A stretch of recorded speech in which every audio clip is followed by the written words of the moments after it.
441. Transparent World and White Eyes. After Obito's injuries had fully healed, he threw himself into training with relentless intensity. Every waking moment outside of eating and sleeping was spent training. He had been spurred on by Metkai. When Guy had been driven to open the sixth gate and enter rock-breathing chakra mode, Obito could sense from the aura that the gap between them had widened even more. Even though the sixth gate was something Guy had been forced to use in extremis, Obito knew Guy's work ethic well enough to predict that he would soon convert that burst of strength into his baseline power. But even then, Obito felt that catching up to Guy, especially with the sixth gate stacked with rock-breathing chakra mode, would be nearly impossible in the short term. The combination made Guy's body frighteningly non-human, so Obito pushed himself harder.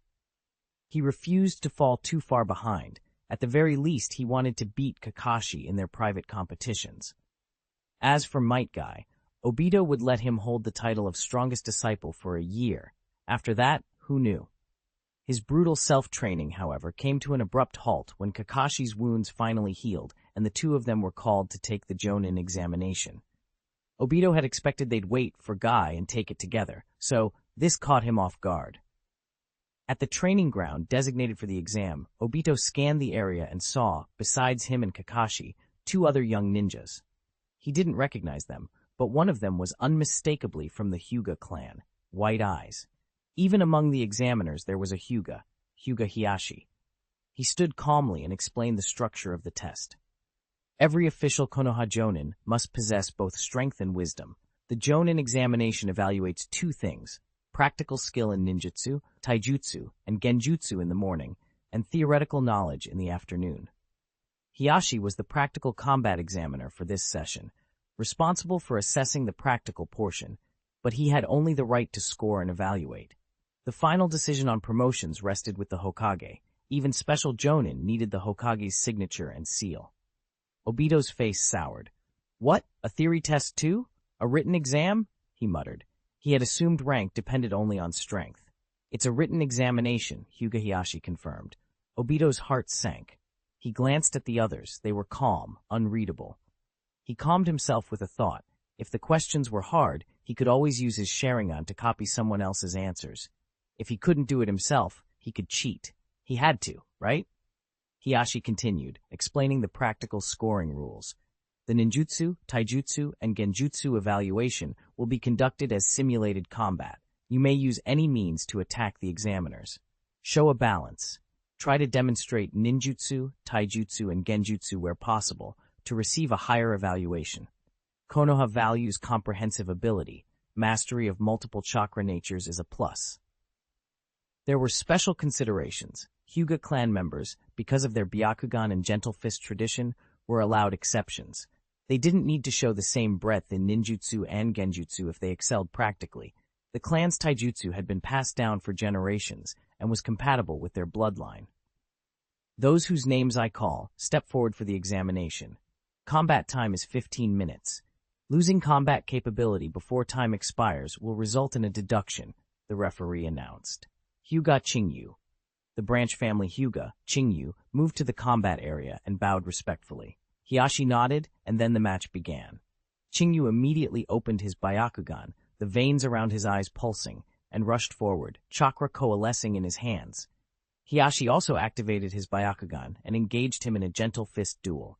Gentle Fist is truly insidious, Obito murmured as he watched.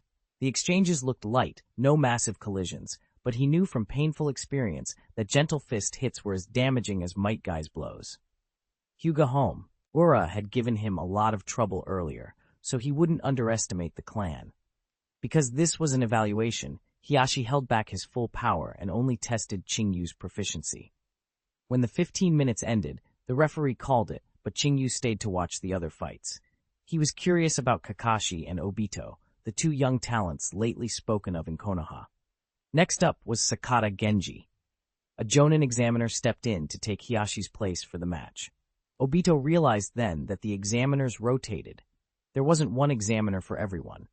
Watching for a few moments, Obito thought the Jonin and examinee looked ordinary. The examiner's fire release, in particular, seemed weaker than Obito's own. Combat ends. 20-minute break, the referee said precisely after the 15 minutes. Because of wartime duties, Konoha didn't have many jonin to spare. The examiners had to rotate responsibilities. Obito nudged Kakashi. Don't you think the examiners aren't that strong? Kakashi glanced at him. Which examiner do you mean? Clan head Hyuga or Jonin Mimurabe? Obito blinked. Kakashi knew them. How do you know them? He asked curiously. He usually only knew the most famous names. Kakashi looked mildly exasperated. The Byakugan is a bloodline limit comparable to the Sharingan, and Mimurabe Ketsu is a known jonin. He's even appeared in the Leaf newspaper. Kakashi knew more about Konoha jonin than outsiders. There weren't many of them, and the well-known ones stood out. Obito forced a sheepish smile. The newspaper rarely held his interest unless it mentioned someone he knew. I was talking about that Mimurabe Ketsu. I think his fire release isn't even as strong as mine, Obito went on. The fire jutsu he'd learned from Mu Yue had grown powerful, and he felt confident in it. Kakashi offered 2 corrections. 1. Mimurabe is fighting to be evaluated and isn't using full strength. 2. Do you really think your fire release is weak? Kakashi knew Obito's capabilities. If you counted the boost Obito got in flame-breathing chakra mode, few in Konoha could surpass his raw firepower. That said, using that mode exhausted Obito quickly, so it wasn't a claim about overall combat endurance. A smug smile crept over Obito's face. Compliment from Kakashi was rare. He savored it. Kakashi quickly added, though, it's because Mu Yue trained you well. Without his flame breathing, your fire release wouldn't have that power. Of course I know that. I'm grateful to Mu Yue-sensei, Obito admitted. Before Mu Yue, he'd been near the bottom of the Uchiha. After training, he'd become a rising genius. Kakashi couldn't resist a final jab. Your fire release is strong, but your brain holds you back. If it weren't, your overall strength would be even greater, and you wouldn't have lost so many matches. Obito flushed. Name-calling about his intelligence cut deeper than any physical taunt. If they weren't being watched at an exam, he'd have wanted to form chakra and give Kakashi a flame fist for that. Break over. Kakashi Hake, prepare to fight, the referee called. Kakashi stepped forward. Hyuga Hiyashi returned to the examining role. As Kakashi readied himself, he thought about how transparent world compared to Byakugan. Both could see through obstructions in some ways, but each had unique properties, so only certain aspects overlapped. Hyuga Qingyu and Sakata Genji fixed their eyes on the combat area, curious to see how Kakashi, the young White Fang, would perform. Combat start! Kakashi centered his breathing and entered transparent world. The exam rules favored long, sustained displays rather than quick, killing bursts, quite different from the fast, high-consumption tactics Kakashi and Obito favored. 15 minutes could be long for them, but since this was a simulated evaluation, Kakashi didn't aim to win by the fastest, most efficient kill. He intended to show all his notable abilities. His chakra usage was different from Obito's.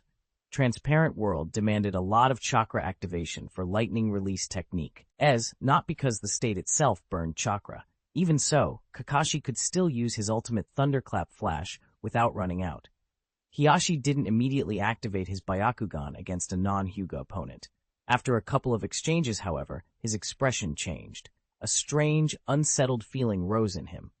Usually his Byakugan allowed him to anticipate and avoid incoming strikes, but now the opposite was happening. Hiyashi's chopping palm missed while Kakashi's fist connected. Could this 10-year-old have superior taijutsu experience? Unconvinced, Hiyashi tried again, still without opening the Byakugan. Leaf Whirlwind. Kakashi launched a Leaf Whirlwind kick, sending Hiyashi stumbling back 3 meters. For a moment, the arena fell silent. Hyuga Qingyu watched wide-eyed. 442, Jonin inspection. What's going on? The clan head actually. Hyuga Qingyu could hardly believe it. Not using the Byakugan severely limits a Hyuga's combat ability, but Kakashi hadn't used any special techniques. Hyuga Hiyashi shouldn't be losing a straightforward taijutsu exchange like this. As expected of the genius who fought the 7 ninja swordsmen of the mist on the battlefield, Hiyashi got overconfident, Mimurabe Ketsu thought, watching the fight. The sight of the Hyuga clan head struggling in taijutsu against a 10-year-old chuunin would sound unbelievable if repeated, too absurd to be true. Obito, watching silently, rooted for Hiyashi. He wanted the Hyuga head to show the authority and power of a clan leader and thoroughly beat Kakashi. As if answering that wish, Hyuga Hiashi finally focused chakra around his eyes. When he activated the Byakugan, his veins bulged and his entire presence shifted. A single exchange might be luck, but after several, Hiashi realized Kakashi's skill was unusual. If he didn't use the Byakugan now, it might be the examiner who lost his ability to fight first. Even then, Hyuga Hiashi was surprised. Activating the Byakugan didn't make regular taijutsu any easier against Kakashi. Kakashi moved like a battle-seasoned shinobi, predicting Hiashi's strikes precisely. Hiashi's Byakugan saw through Kakashi's movements, and for a moment they were perfectly matched. In Hiashi's mind, Kakashi's taijutsu already earned full marks. His performance outshone even Hyuga Chingyu's, who possessed the Byakugan. That was rare. Gentle fist art, 8 trigrams 64 palms. Hiashi decided, gathering chakra and preparing to use the Hyuga main family's secret technique. The main family alone learned the advanced gentle fist forms, and with his clan watching, Hiashi had to restore the face he'd lost. Kakashi didn't hesitate. He converted all the chakra in his legs into lightning release chakra to activate his cells and enhance his body. When Hiashi's palm struck, Kakashi became a streak of lightning and slipped out of the 8 trigrams range. Hiashi's attack struck only empty air. Such a fast body flicker, Hiashi thought, suppressing his surprise, then pursued with unleashed chakra. As Hiashi closed the gap, Kakashi braked, drew his white fang short sword, and swung at the pursuing Hyuga. Hiashi stopped at a place Kakashi couldn't reach, having read the sword strike from the subtle changes in Kakashi's muscles. Lightning release chakra flowed into Kakashi's blade, crawling along it until the sword glowed like a lightning blade.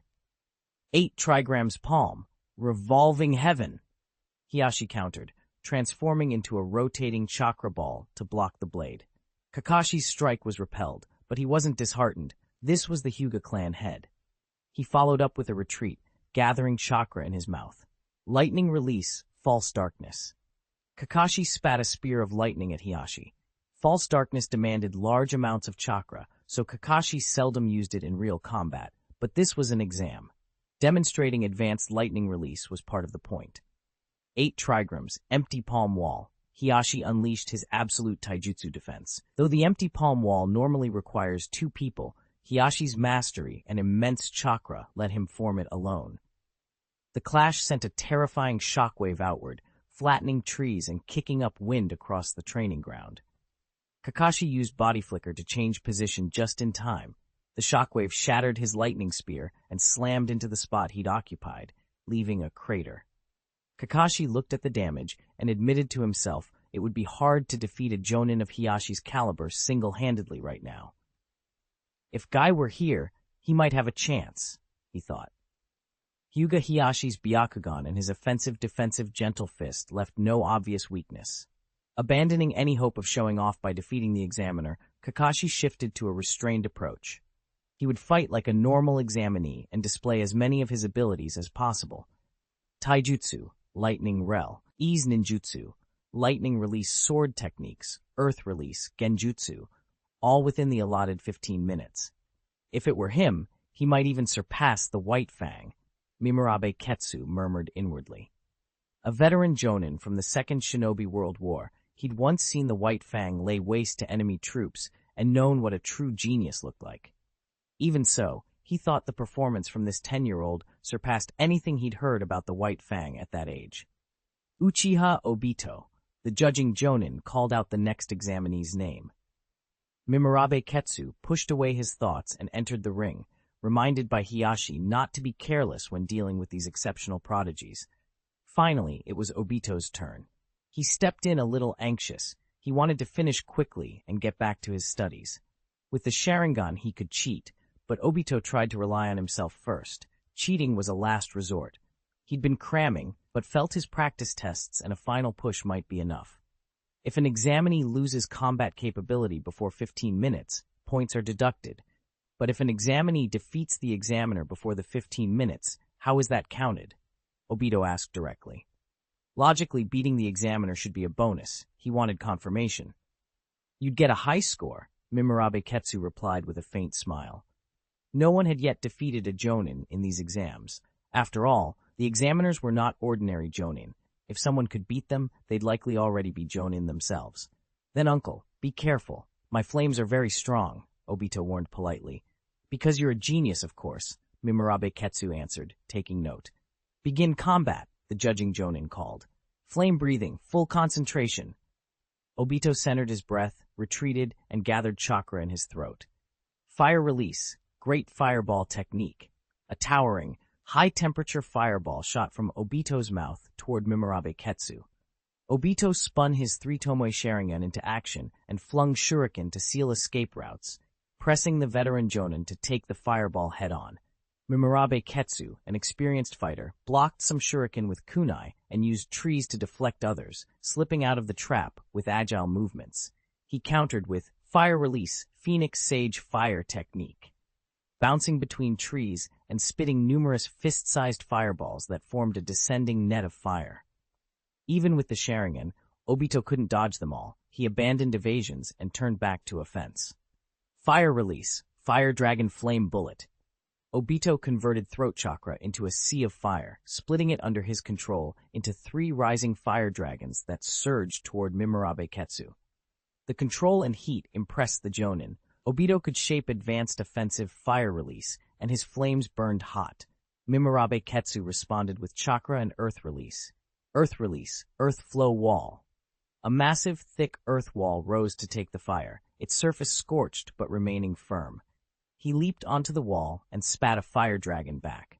Obito, who'd learned that same jutsu with Mu Yue, chose to answer with the same technique. Fire release, Great Dragon Fire Technique. The 2 fire dragons collided with a blinding explosion. The flames met and canceled, leaving only charred earth. Sakata Genji, watching, couldn't help exclaiming at their strength. Both were geniuses who'd once cooperated to kill Suikazan Fuguki. To see this kind of power at the exam convinced him Obito had already shown himself worthy. Obito smiled inwardly at the stalemate. Mimurabe Ketsu's fire release matched his in full concentration, but Obito still had one last advantage.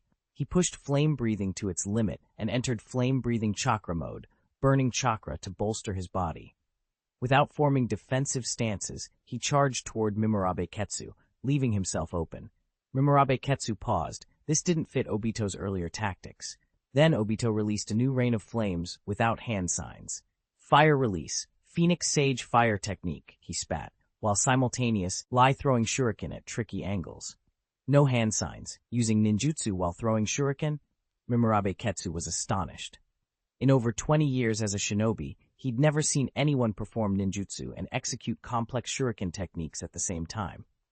Controlling ninjutsu requires a lot of mental effort, and Obito was multitasking, using a special Uchiha shuriken technique that itself needed mental focus, while shaping flames with no hand seals. The barrage took Mimurabe Ketsu off guard. Thanks to his experience, he adjusted quickly and only suffered minor superficial wounds. Kakashi, watching, recognized what Obito had entered, flame-breathing chakra mode. He reflected that if he had mastered lightning-breathing chakra mode, he wouldn't use it in the Jonin exam. Doing so risks either losing before the 15 minutes or outright defeating the examiner. A steady, measured performance was safer. Given their opponents, though, Kakashi believed Obito had a real chance. Mimurabe Ketsu was older than Hiashi, but not as strong. This match would be a true test. 443. You are the challenger. When Obito entered flame-breathing chakra mode, Mimurabe Ketsu felt something he hadn't expected. Before the mode, Obito's performance had been that of a talented prodigy, impressive, but within Ketsu's range. Once Obito flipped the switch, though, Ketsu had the disorienting impression that he was the examinee and Obito the examiner. It was no wonder. What Obito did simply exceeded understanding. Obito cast fire release, Phoenix Sage fire technique without any hand signs, fired shuriken to cut off Ketsu's escape routes, and wrapped his body in flame to use a fire release body technique Ketsu had never seen before. Then with a shout, fire release, flame fist, his fist erupted in roaring flames. He charged, punched the big tree at Ketsu's side, and shattered it. Ketsu had lost his ability to match Obito's fire now. They launched fireballs simultaneously, but Obito surged forward, swallowed Ketsu's attack, and smashed on, forcing Ketsu into an awkward dodge. What's going on? Didn't he use his full power before? Ketsu wondered aloud. A moment ago they'd been evenly matched. Now Obito's flames had stepped up by leaps. Obito watched Ketsu stubbornly resisting and knew he had to end it. His chakra was nearly gone. I don't have much left. I'll go all out. He warned Ketsu kindly. He wasn't entirely comfortable with the move he was about to use and couldn't control it as well as his fire dragon flame bullet. Ketsu's face went pale. He was already formidable, and he hadn't even been at full strength. Who was the chuunin, and who was the examinee? Fire release, great flame ring, flame emperor. Obito poured every last drop of chakra into the technique, raising both hands. Circles of fire gathered at his feet and spiraled into a sea of flame. The ground's fire surged up toward his hands and formed a ball that grew and grew until it became a towering inferno, over 10 meters, an utterly terrifying super fireball. Its glare washed the whole exam ground in crimson. Mimurabe Ketsu and the observing shinobi stared in shock. How could someone rise to that level of nature transformation in so little time? Sakata Genji felt defeated. Compared to Obito, his own 10 years of training seemed hollow. That kind of fire release, I'd be burned to death if I faced it, Hyuga Qingyu thought. The differences among examinees were plain. Some were being tested by the examiner, others were testing the examiner. This all comes down to one jutsu, Kakashi muttered as he watched. After Flame Emperor, Obito's chakra was almost empty. If he couldn't finish Ketsu now, he would have been effectively out of the fight 15 minutes earlier. Cold sweat ran down Ketsu's forehead as the massive rolling heat of Flame Emperor closed in. He gathered chakra and spat out Earth Release, Earth Flow Wall, creating a tall, thick wall of earth, then retreated. He didn't trust his wall to stop such a monstrous fireball, but even his best was not enough. The moment Flame Emperor struck, the earth wall exploded in a blinding flash and a thunderous roar. Dirt, stone, and dust flew everywhere. The wall crumbled as if it were tofu. Ketsu's face went grim. The fire had smashed through and kept coming. With the size of Flame Emperor, escape was impossible. Hiyashi Jonin, we should step in. Ketsu might be badly hurt, the referee Jonin called to Hyuga Hiyashi as he gathered chakra. There weren't many Konoha Jonin present, and it would be shameful for an exam to result in a serious injury. Hyuga Hiyashi assumed a stance and extended his hands, readying 8 trigrams, empty palm wall. The referee formed seals and spat a stream of water release to weaken the inferno. Seeing that, Kakashi also moved in to lift an earth wall to help block the blast. With the combined efforts of the three, Ketsu escaped being severely injured. Obito, having finished Flame Emperor, was panting. His chakra had only been enough for one such release. Combined with what he'd used earlier, he was essentially drained. Huff, huff, uncle, how should we count this? We still have 15 minutes to fight, right? He asked Ketsu, trying to catch his breath. Obito was done. If the match continued, he would be unable to fight. Mimurabe Ketsu sighed and shook his head, melancholy on his face. The other jonin and referees had intervened. There was simply no way the fight could continue. Defeated by a 10-year-old chuunin examinee while serving as an examiner left Ketsu with mixed feelings. Thankfully, the jonin exam wasn't held before a crowd like the chuunin exams. Otherwise, his shame would have been unbearable. Yay! So can I go home now? Obito pumped his fist. The operation had been a huge success. His path to jonin had taken a major step. Yes, you're dismissed. Come back at 2 p.m. for the written exam, Ketsu said. Obito sprinted off to begin his review. Kakashi watched him bolt and shook his head. He hadn't taken the jonin exam, but he knew the written test wasn't comparable to the chuunin exam's written test. Jonin and chuunin were entirely different levels.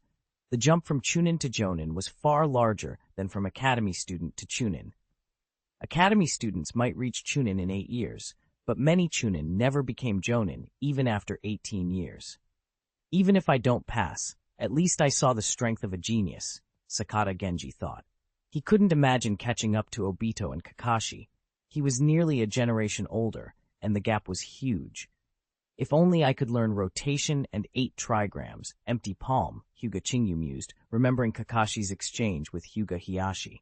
Gentle Fist's chakra disruption was powerful, but without long-range options, it was at a disadvantage. Rotation's absolute defense could have greatly compensated. Back home, Obito locked himself in his room and forced himself to study. Forced was the right word. Reading wasn't his thing. Only ninja novels could fully absorb him. Underdog protagonists, lost secret techniques found in dusty libraries, ordinary tools revealed to be legendary relics, and of course, rescues and world-saving finales. He smiled to himself. I've rescued a princess before. When will I save the world? Everything feels like a giant ninja novel. He quickly shook his head. No, I'm supposed to be studying. When his alarm rang, he got up confident. After several hours of review, he felt terrifyingly sure of himself. Obito, good luck, his grandmother said as he left. I'll pass, he told her, patting his chest. You should spend more time with Rin after the exam. Study in moderation. My body's getting old. Maybe I'll live to see you have kids, his grandmother said with a sigh. Obito's face went scarlet. The idea of having a child with Rin made him mortified and flustered. Grandma, you're thinking too much. I'm only 10, and you'll live a long time, he stammered, then fled before she could say anything more. The written exam was in a wooden house at the training ground. Next, those whose names are called will follow their examiner. The written part is separate. Each of you will take the exam in a different private room, the examiner announced. Obito froze. A private room? His Sharingan would be useless now. The old Obito had scoffed at Byakugan, but now he'd trade anything for a Byakugan's ability to see through things. Uchiha Obito, any questions? The examiner asked. No, I'm just surprised. One person per room seems wasteful, Obito said after a moment. All right then, Kakashi Hatake, step forward, the examiner read from his list. Names were called, and the examinees were led to their private rooms. Obito felt fortunate he'd reviewed at home. When he opened the test paper, sweat prickled his brow. The difficulty was high. Question 1. You are a Jonin, leading a team on a classified S-rank mission. Although you obtain the confidential documents, you are now surrounded. Based on the map in Figure 1, plan the optimal route and breakthrough tactics and explain your reasoning. Obito stared at the diagram and hesitated. It was complex. He remembered Mu Yue sensei's advice, skip what you can't do and don't waste time, so he moved on. Q. Question 2. There are 2 tasks, A and B, to be completed by Ninja Squad A and Ninja Squad B. On a sunny day, Squad A needs 12 days to complete a task, and Squad B needs 15 days. On a rainy day, Squad A's efficiency decreases by 50% and Squad B's by 25%. Both squads start simultaneously and complete both tasks. How many sunny days occurred during completion? Obito's vision blurred. Math was his worst subject. If he panicked, he could beat a Jonin. He just couldn't solve a word problem. He skipped ahead, only to discover that the second question was actually one of the easier math problems. He grimaced. 5 questions skipped in a row, then a history question. He grinned. History was his comfort zone, and worked through it happily. That joy was short-lived when he saw the rest of the exam. It wasn't going to be easy. Mu Yue sensei, grant me supreme wisdom, Obito whispered, clasping his hands and closing his eyes. Examinee, please stop making odd movements and focus on the test. The examiner knocked on the table and called, bringing him back to reality. 444, Kakashi's Jonin reward. Sir, may I turn in my paper early? Kakashi asked the proctor after one last careful sweep of his test sheet. He knew Obito would probably take the whole allotted time, so submitting now would be freer in the end. So soon? Don't you want to check it again? The proctor said, coming over and peering at Kakashi's answers. His surprise deepened as he read. Kakashi had handled several of the questions he knew well with precision. As an experienced examiner, he knew the biggest hurdle for young prodigies wasn't strength, but the written part of the Jonin exam. Many powerful shinobi weren't as strong in theory. If it weren't for Konoha's extra promotion safeguards, the village's roster of Jonin would be drastically smaller. Your assessment here is complete. You may go wait outside or leave, the proctor said, collecting the paper. Kakashi nodded and stepped outside. From what he knew of Obito, his teammate would hardly hand his paper in early. Obito didn't understand every topic, but he wouldn't quit. If nothing else, he'd work until the bell rang. Sure enough, Kakashi didn't see Obito until the room emptied. Hyuga Chingyu and Sakata Genji also handed theirs in at the last minute, making Kakashi's early submission stand out. When Obito finally stepped out, he looked miserable. Panic flitted across his face. If I don't pass, Rin's rank will be higher than mine, he muttered. The notices had said Rin Nohara didn't need to test. she'd been promoted directly to special jonin. If Obito passed and became a proper jonin, he'd outrank her. Failing would mean Rin would be above him. He pictured an even worse scenario. If Kakashi passed, Minato's squad, or Mu Yue squad as people sometimes called it, would have Kakashi as jonin, while Obito stayed chuunin. He imagined Kakashi's smug look and felt his blood pressure climb. His Sharingan almost fluttered awake. "There's a dead weight on the squad who didn't make jonin," Kakashi teased before Obito could get too far lost in his brooding. "You rotten hake brat. When I get stronger, I'll beat you." Obito snapped, inflamed by the thought, his fist clenching as if to strike the air. He paced up to Kakashi, alternately indignant and bitterly gleeful, and Kakashi had the vague sense that Obito was cooking up something unpleasant. "You still thinking about the questions?" Kakashi asked, cutting him off. Obito's expression turned rueful. In his mind, he'd already fast-forwarded to mastering techniques and knocking Kakashi flat, but reality snapped him back. "How'd you do? Think you passed?" Though the Kakashi Obito remembered rarely missed written tests, this was the jonin exam, broad, tricky. Maybe even Kakashi would stumble. "It was fine. I should pass," Kakashi said calmly. He'd spent a lot of time reading in the hospital. His theoretical base was solid enough for the exam. "Heh, you've got nerve," Obito said sourly. "The paper wasn't that hard. No one should have failed." Kakashi's casualness pricked at Obito. His hand tightened. Even though Kakashi hadn't said his name, Obito felt called out. "All right, show me how you did it," he demanded, pushing down the urge to sock Kakashi. He had to know where he stood. Despite thinking Kakashi full of himself, Obito still trusted Kakashi's answers more than his own. Kakashi explained each question and his reasoning without hiding a thing. The more Obito listened, the worse he felt. Many of his answers had been different. 3 possibilities formed in his head. Kakashi was right and he was wrong. He was right and Kakashi was wrong, or both were wrong. He hoped for the second, but his gut said the first was more likely. Once everyone left, the examiners began grading. "These kids are serious, clearly talented in both fighting and theory," the proctor who had Kakashi's paper remarked. "Not all of them," another examiner laughed. "Uchiha Obito did terrible on everything but history." The examiner who'd graded Kakashi leaned over to take a look. "If he's at this level, he might be promoted based on battlefield merit, even if he flunked a makeup exam."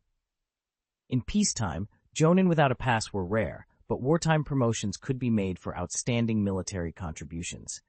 After grading, all files went to the Hokage's office.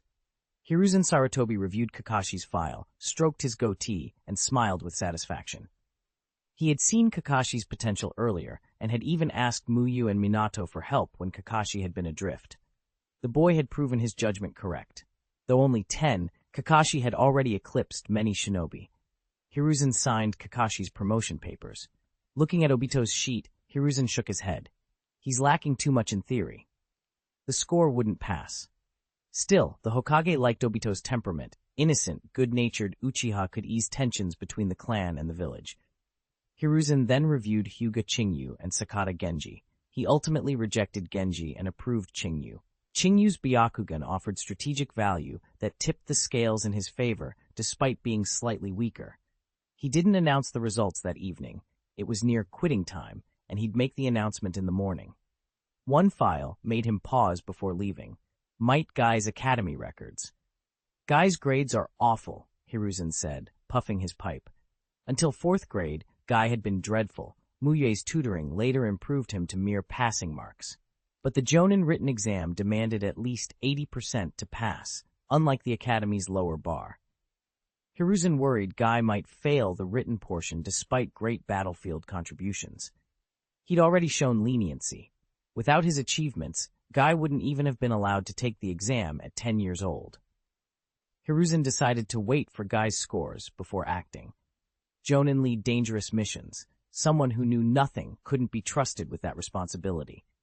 The next morning, Hiruzen sent the notifications. Those who passed were told to report to the Hokage's office to receive their new certificates. Those who failed were simply notified. "Uchiha Obito," the messenger told him, "your strength is excellent, but your theoretical knowledge is insufficient for promotion to jonin at this time." Obito had expected it, but hearing it stung. Jonin were the village's elite. He wanted his grandmother to boast about him. You can study and try again. For the next 8 years, you may apply for 1 makeup exam each year, the messenger added. Konoha didn't abandon promising Shinobi after 1 failure. A whole year between tries. Obito frowned. He was only 10. 1 year felt huge. He decided he'd go find Mu Yue-sensei. Mu Yue had fixed up his teammates before, and he trusted him more than his own study habits. Before leaving, Obito had 1 question. Did Kakashi pass? I only notify you. The messenger shrugged. Obito left disappointed. The answer he wanted most was that Kakashi had failed too. Kakashi becoming Jonin before him made his stomach churn.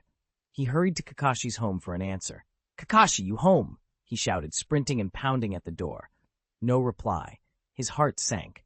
Maybe Kakashi had passed and was at the Hokage's office. He was right. Inside the Hokage building, Hiruzen handed Kakashi a fresh certificate. "From now on, you're a formal Konoha Jonin," he said with a smile. His face then grew serious. A higher rank means greater responsibility. Jonin must lead teams on dangerous missions and face deadly foes. "No matter how dangerous, I'll bring my comrades back safe," Kakashi answered, solemn. Hiruzen relaxed into a proud smile. "If there were more like you, I could retire with peace of mind." Kakashi stepped out of the office, looked at the word Jonin on his certificate, and shook his head. The rank didn't make him arrogant. He'd seen the true giants of the village: Jiraiya, Orochimaru, Mu Yue, Minato Namikaze. On paper they were the same rank, but the gulf between them and a 10-year-old Jonin was obvious.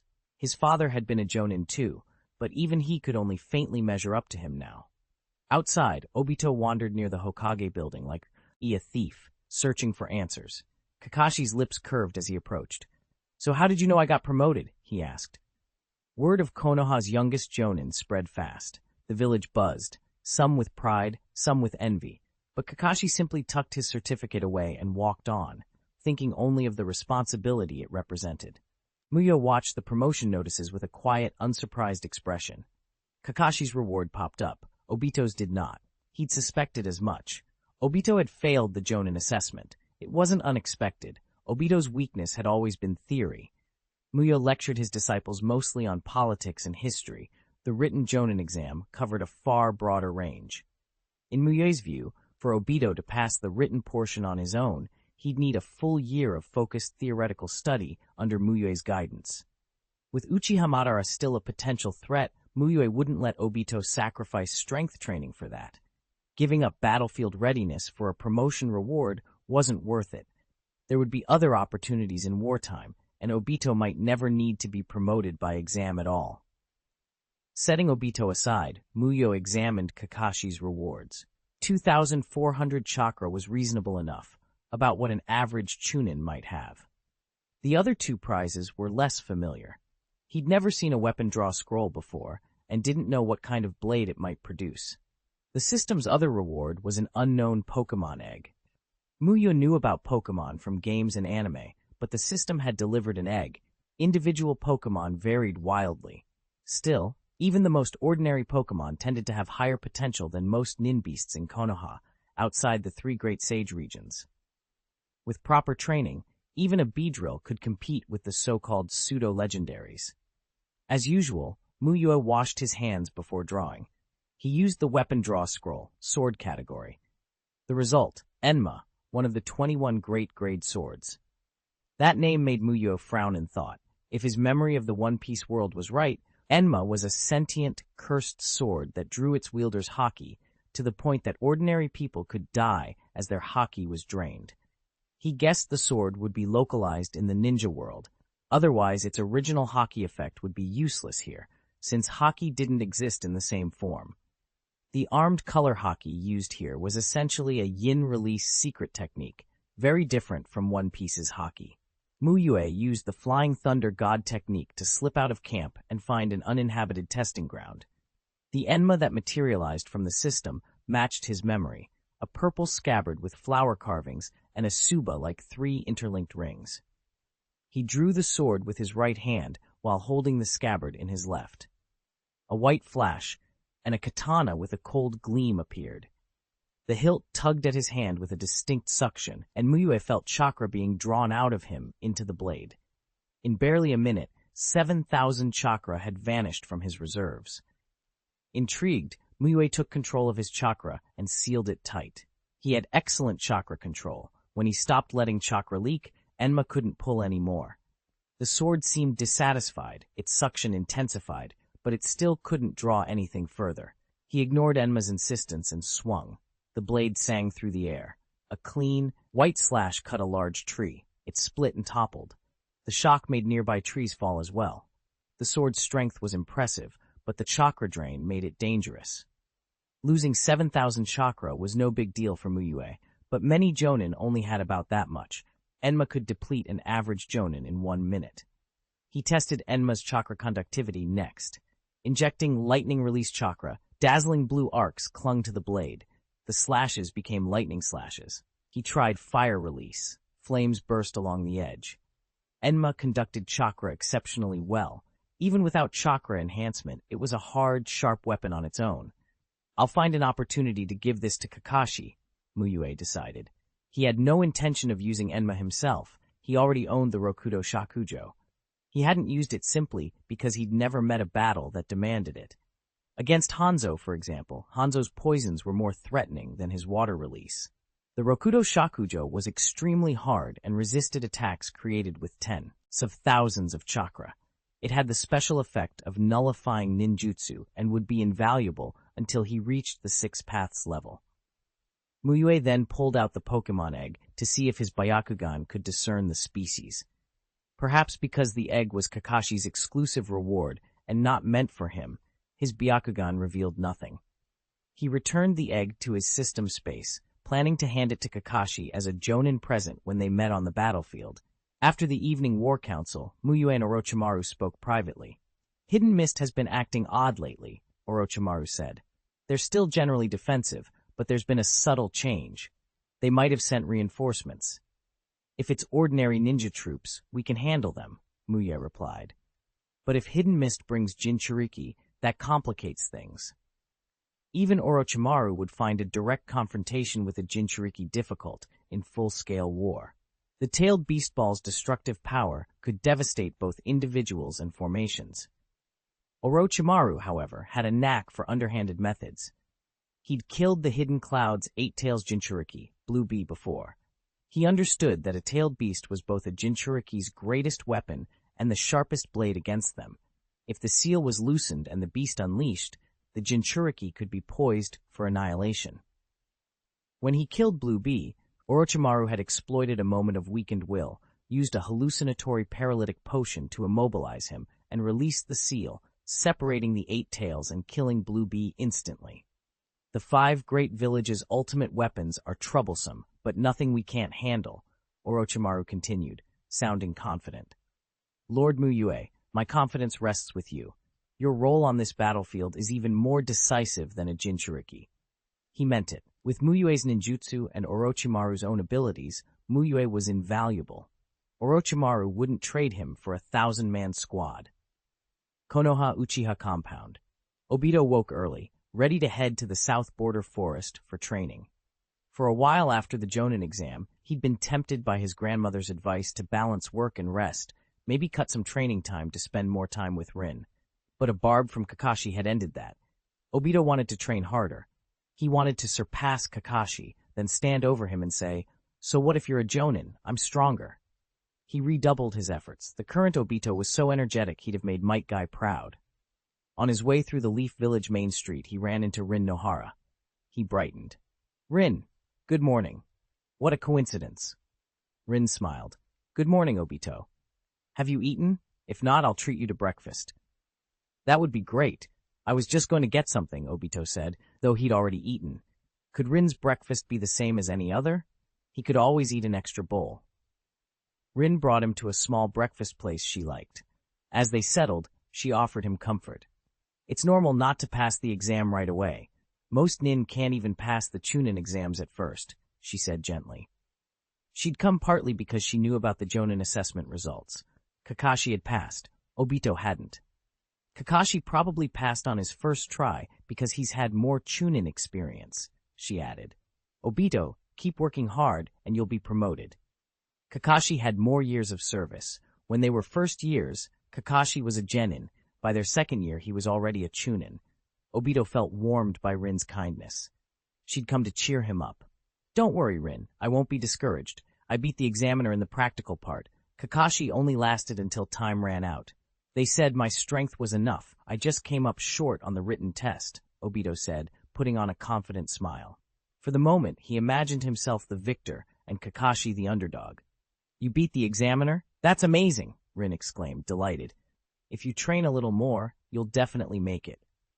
Rin was modest about her own abilities. She saw her role as supportive. Then, slightly hesitating, she asked, Do you have time this afternoon? The park with the cherry blossom trees. Could you meet me there? Obito froze for a beat. His original plan had been training, but a park meeting with Rin. Could this be a date? His eyes lit up. Rin inviting him out. This felt like a dream. Do you mean? Rin started, but Obito interrupted in a rush. I have time. I'm free all afternoon. Rin smiled. Then meet me by the cherry blossom tree at 2. I won't be late. Obito promised seriously. Okay, I trust you, she said, and left. Watching her go, Obito couldn't help grinning foolishly. A date with Rin made the Jonin exam failure meaningless. For the rest of the morning, he could think of nothing else. He worried over small details. I should shower and change. No one wants to smell of sweat. Should I bring a gift? Flowers or snacks? He decided on snacks. Roses would wait for a real confession. He rehearsed possible awkward encounters, snooty shopkeepers, punks who like to tease. Then real worry crept in. Would Rin invite Kakashi? She usually called Kakashi along when she went out. Obito silently prayed. He didn't want to see Kakashi today. Time sped by. He managed the small crises and arrived at the park on time. Rin hadn't called Kakashi, but the situation, when he reached the cherry blossom tree, was even worse than that. Chapter 446, Pain Makes People Grow. Obito hurried out early for once and arrived under the cherry tree in the park ahead of schedule. He clutched the snacks he'd carefully picked out for Rin Nohara and looked around expectantly. Rin was always punctual, never one to make someone wait, but today felt different. The agreed time was nearly up, and she wasn't there yet. He did, however, see several familiar faces. As he closed the distance, he recognized Asuma and Kurenai Yuhi. Is this park suddenly popular? He wondered. Then he spotted another green figure. Might Guy was here too? Obito blinked. In his mind, Guy didn't have time to leisurely stroll in a park. Stranger still, Guy and the others were walking toward the cherry tree. What a coincidence. You're here too, Obito called, waving with a smile. Kakashi wasn't here, and that kept his spirits steady. Maybe this would finally be a private moment with Rin. No, Rin asked us to come. She said it's important, Kurenai said, shaking her head. Obito's smile froze. It wasn't the two-person date he'd imagined. Might Guy nodded, confirming he'd been invited as well. Asuma rubbed his chin. If she called everyone, it must be something serious. Obito shifted the snacks behind his back and tried to laugh it off. Maybe she ran into some trouble.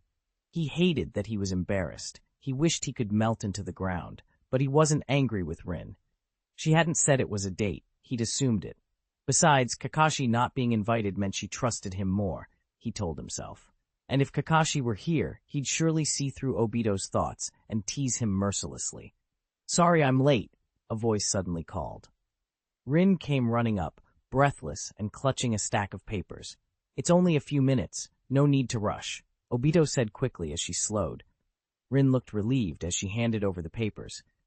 These took longer than I expected, she said, catching her breath. She'd been running at top speed, not something she usually did.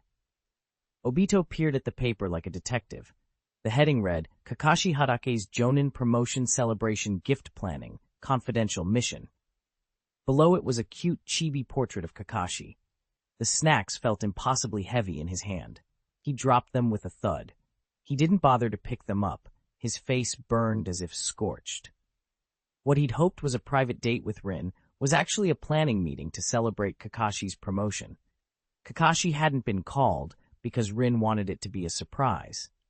Obito had shown up early and brought treats he'd chosen to impress Rin, while she was late because she was helping plan a surprise for someone else.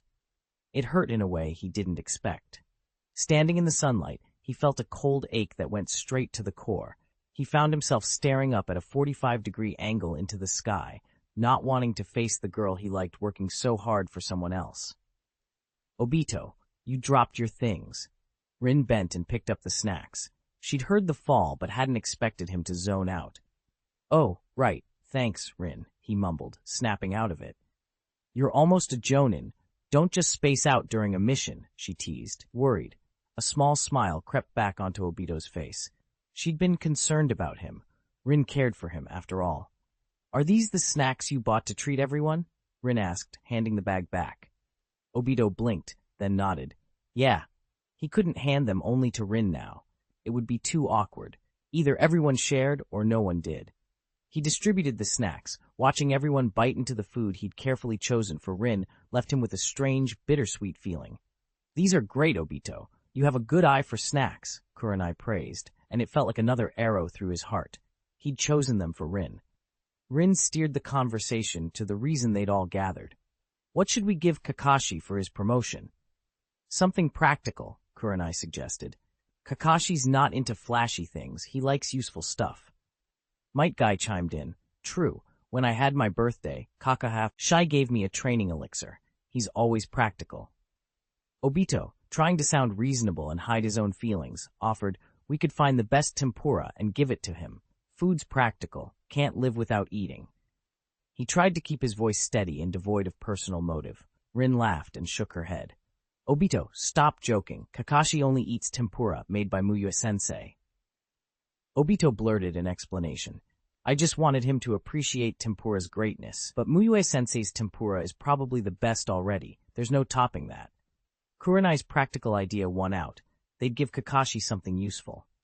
After the meeting broke up, Obito didn't walk away with Rin. He followed Metkai. He couldn't force himself to cling to Rin right then. Guy, how's your recovery? Obito asked. Metkai flexed and flashed a grin.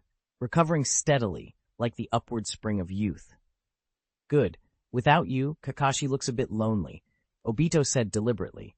That's the bond between me and my best friend. Guy boomed, giving a thumbs up.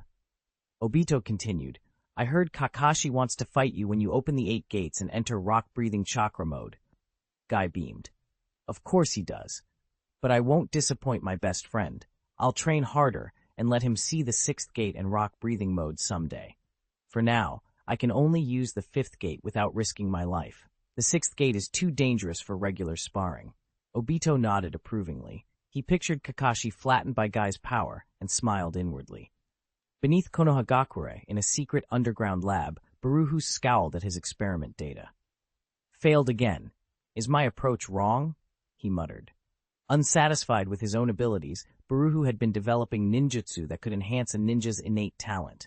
He didn't want to be mediocre. Orochimaru and Jiraiya, the so-called Sannin, had become legendary. He remained an obscure jonin. Worse, a 10-year-old Kakashi had become a jonin, and that rank chafed at him. If I don't hurry, I'll be a washed-up old man doing this, he told himself. He had been careful, stabilizing steps in favor of bolder, riskier experiments. He increased the frequency of his captures and conducted more invasive human trials, searching for the key. A new idea came to him.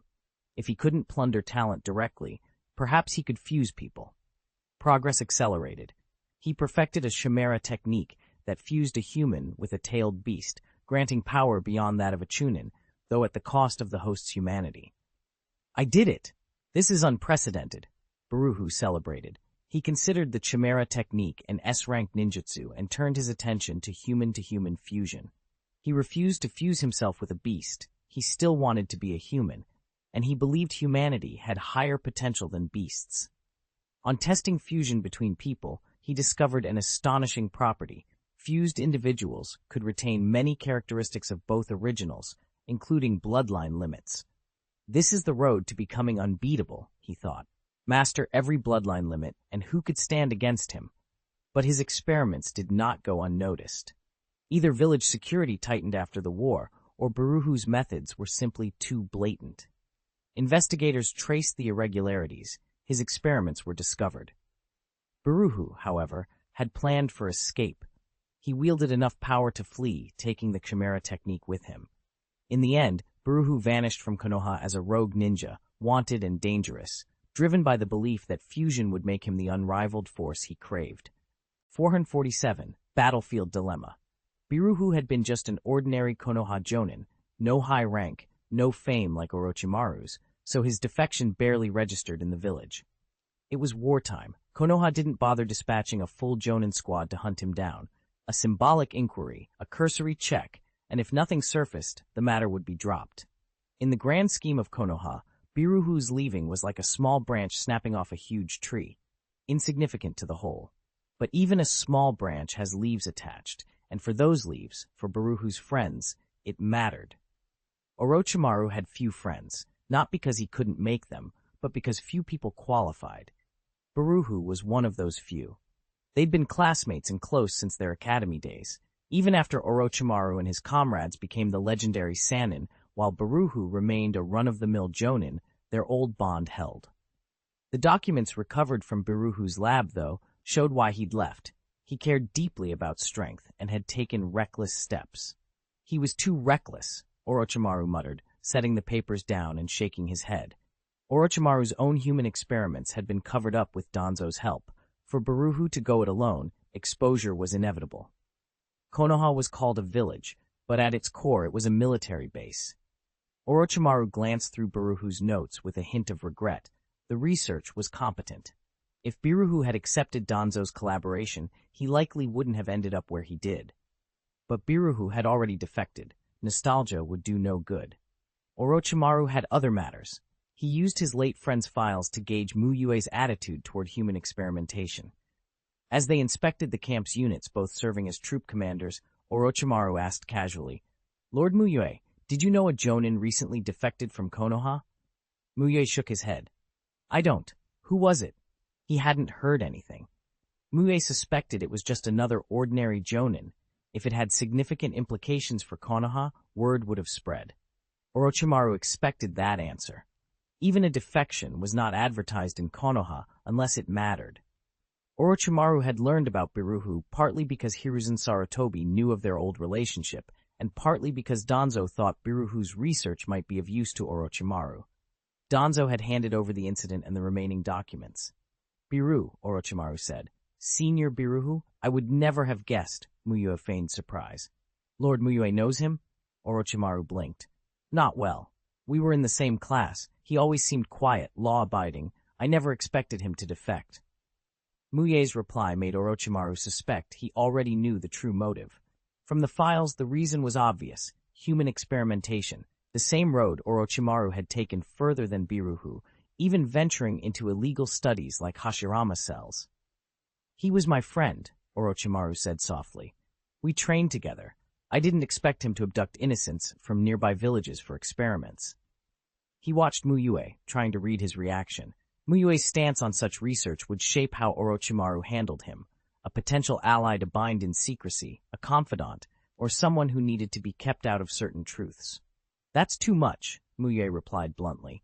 "Using innocent people for experiments is extreme." He wasn't wholly opposed to human testing. Some research required it, but not with unwilling villagers.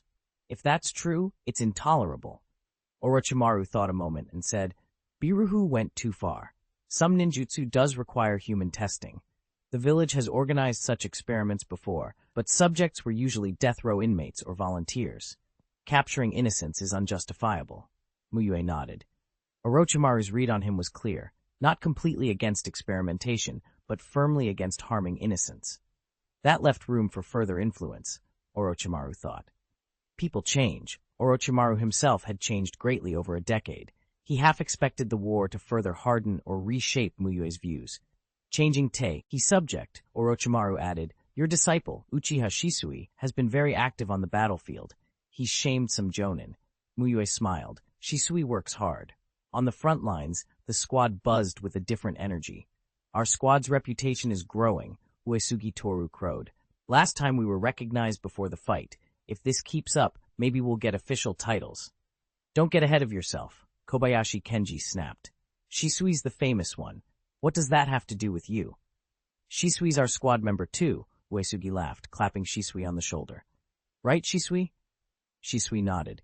He wasn't going to stay with this squad forever, but for now he was one of them. Takagi Shinji, their guiding jonin, cut them off. "Quiet. We're almost at the mission site. Even with Shisui, don't underestimate an A rank. The warning silenced them. After spending a long time on the battlefield, the chuunin knew war's cruelty. Both Mist and Konoha had suffered losses, though Konoha's were fewer. Shisui quietly activated his Sharingan and began scanning. None of the others had sensory techniques. His three Tomoe Sharingan was their best chance. As they drew near, Shisui found hidden enemies. He stayed calm and made a few subtle hand signs. Uesugi and the others immediately stiffened, the signal for contact. When the squad closed in, the 5 of them, including Shisui, flung shuriken in multiple directions. Several hidden mist shinobi were caught and scratched. Those wounded vanished to create space. Uesugi started to pursue, but streams of water shot from a slightly farther position. Shisui used body flicker to whisk Uesugi away from the water release. From the distance, a group of 8 hidden mist ninjas stepped out. "We've caught a big fish, Uchiha Shisui, who awakened his 3 Tomoe at 8, one sneered. To kill Jonin at 8 years old, that's obscene talent, but your careers end here. The Mist team had deliberately leaked intelligence to bait weaker Konoha squads into ambushes. They hoped to pick off a few and leave. If misfortune put them against a powerhouse like Mu Yue, so be it. Shisui's Sharingan swept the field. 3 strong chakra signatures, he noted, frowning. That suggested 3 Jonin and 9 chuunin or genin, a dangerous imbalance. He knew he could handle 2 Jonin, but his teammates might not stand against a Jonin plus 9 others. Takagi's face tightened. Without a Sharingan, he couldn't fully judge enemy strength, but this many mist shinobi meant it shouldn't be an A-rank mission unless most were genin and no Jonin, a scenario only a brain-dead commander would allow.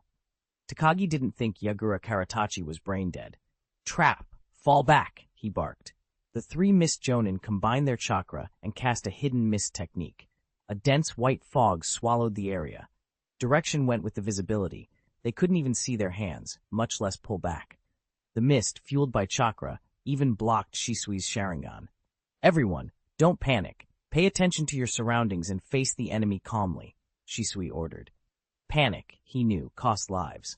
Strength wasn't absolute. A special Jonin could fall to a determined chuunin, and a chuunin had chances. The one who panicked first had already lost an advantage. Takagi echoed him. Between the guiding Jonin and their capable ally, the squad steadied, readied for combat. Then a cruel voice sliced through the fog, not ordinary taunting, but psychological warfare meant to unnerve.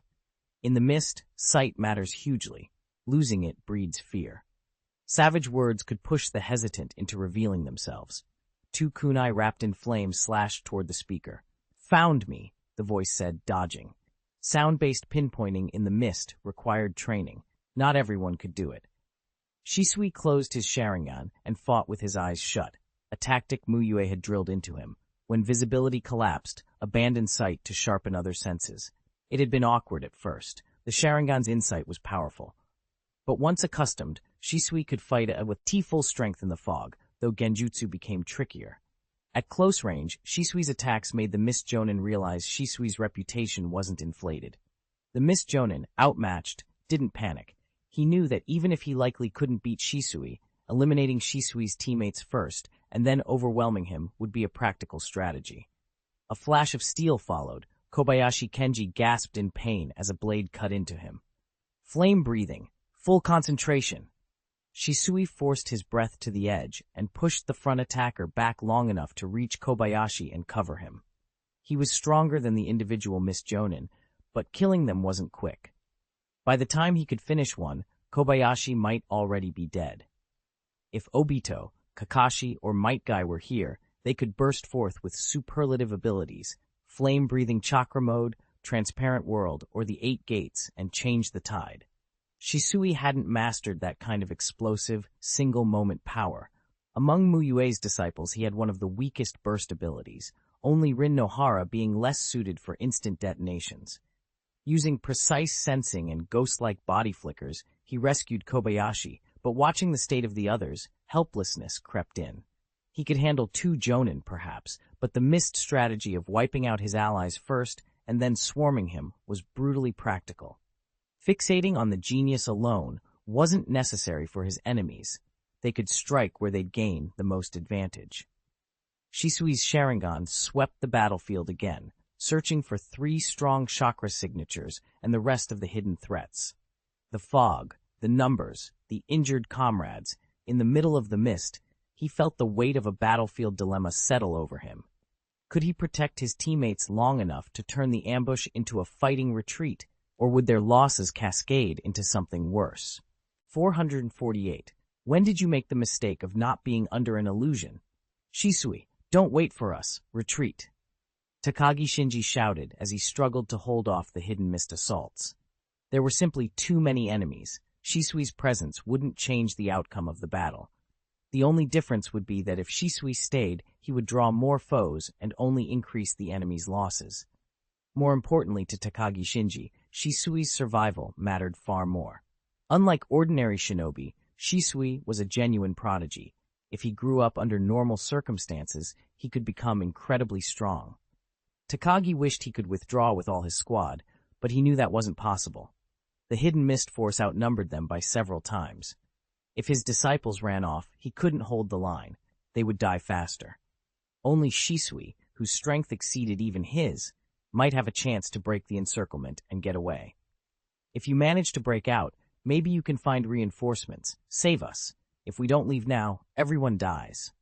It was a lie meant to comfort, and Takagi knew it was a lie. They were too far to expect help in time. Shisui kept fighting, unmoved. He was a well-rounded warrior like Kakashi, skilled in ninjutsu, taijutsu, and genjutsu. Several hidden mist shinobi attacking together couldn't easily gain the upper hand on him. Shisui wasn't old, but he had read and studied more than most. Takagi's attempt at a ruse couldn't fool him. If Shisui fled, Takagi's squad would last barely 3 minutes. There were 3 jonin from the mist, plus 9 chuunin and genin against them. Shisui, Uesugi Toru shouted through the fog, struggling to find the boy's position.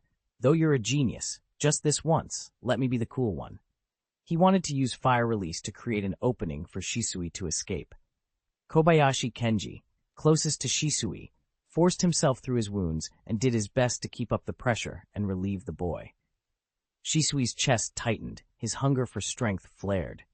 They hadn't known each other long, only a month, but the battlefield forced quick bonds. Facing daily missions and constant life-and-death situations made comrades close fast. Shisui believed that if not for the dense fog, his teammates would sooner risk severe injury than cover his retreat. This trap felt crueler than their previous encounter with the 7 ninja swordsmen of the mist. Back then, most of his teammates were Mu Yue's disciples, with enormous burst power. Even against famous foes, they had been able to repel attacks through extreme effort. Now none of his companions had mastered the 8 gates. None could enter Transparent World. Even their best wouldn't be dramatically stronger than usual.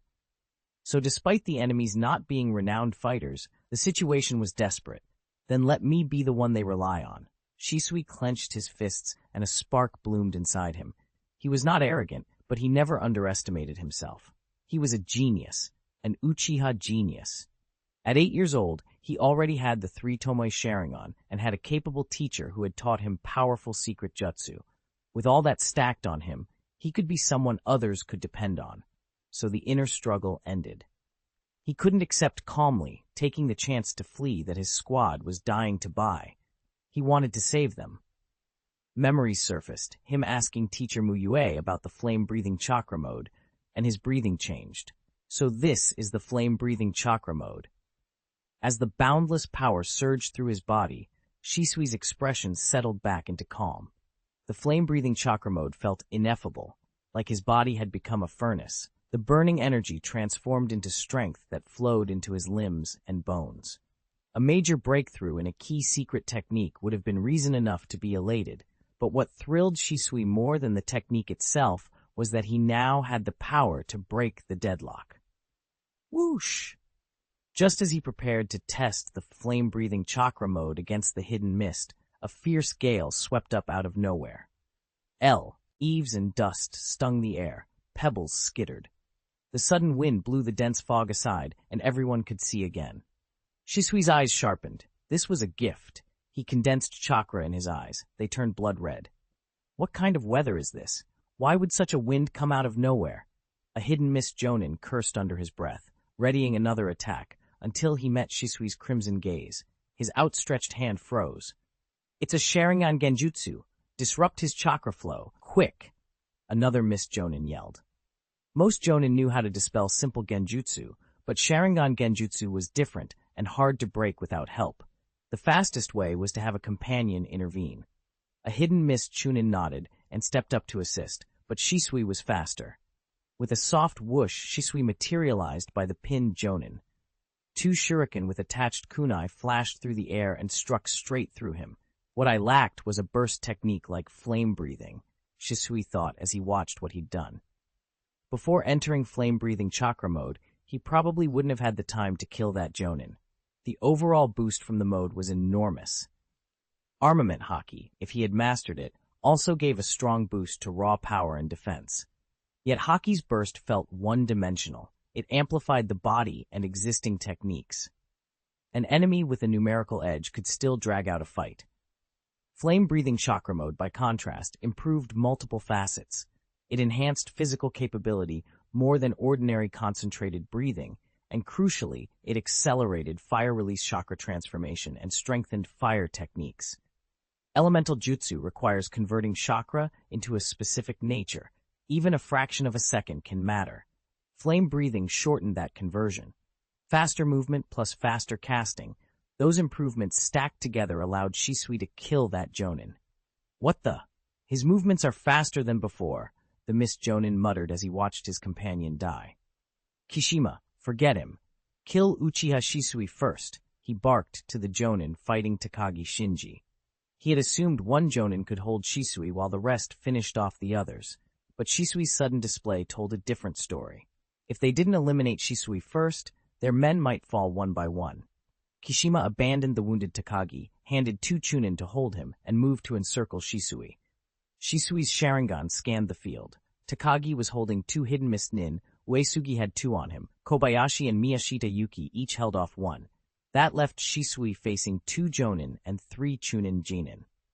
Phantom Body Flicker Technique. In the mist Shinobi's vision, dozens of Shisui appeared at once, surrounding them like clones.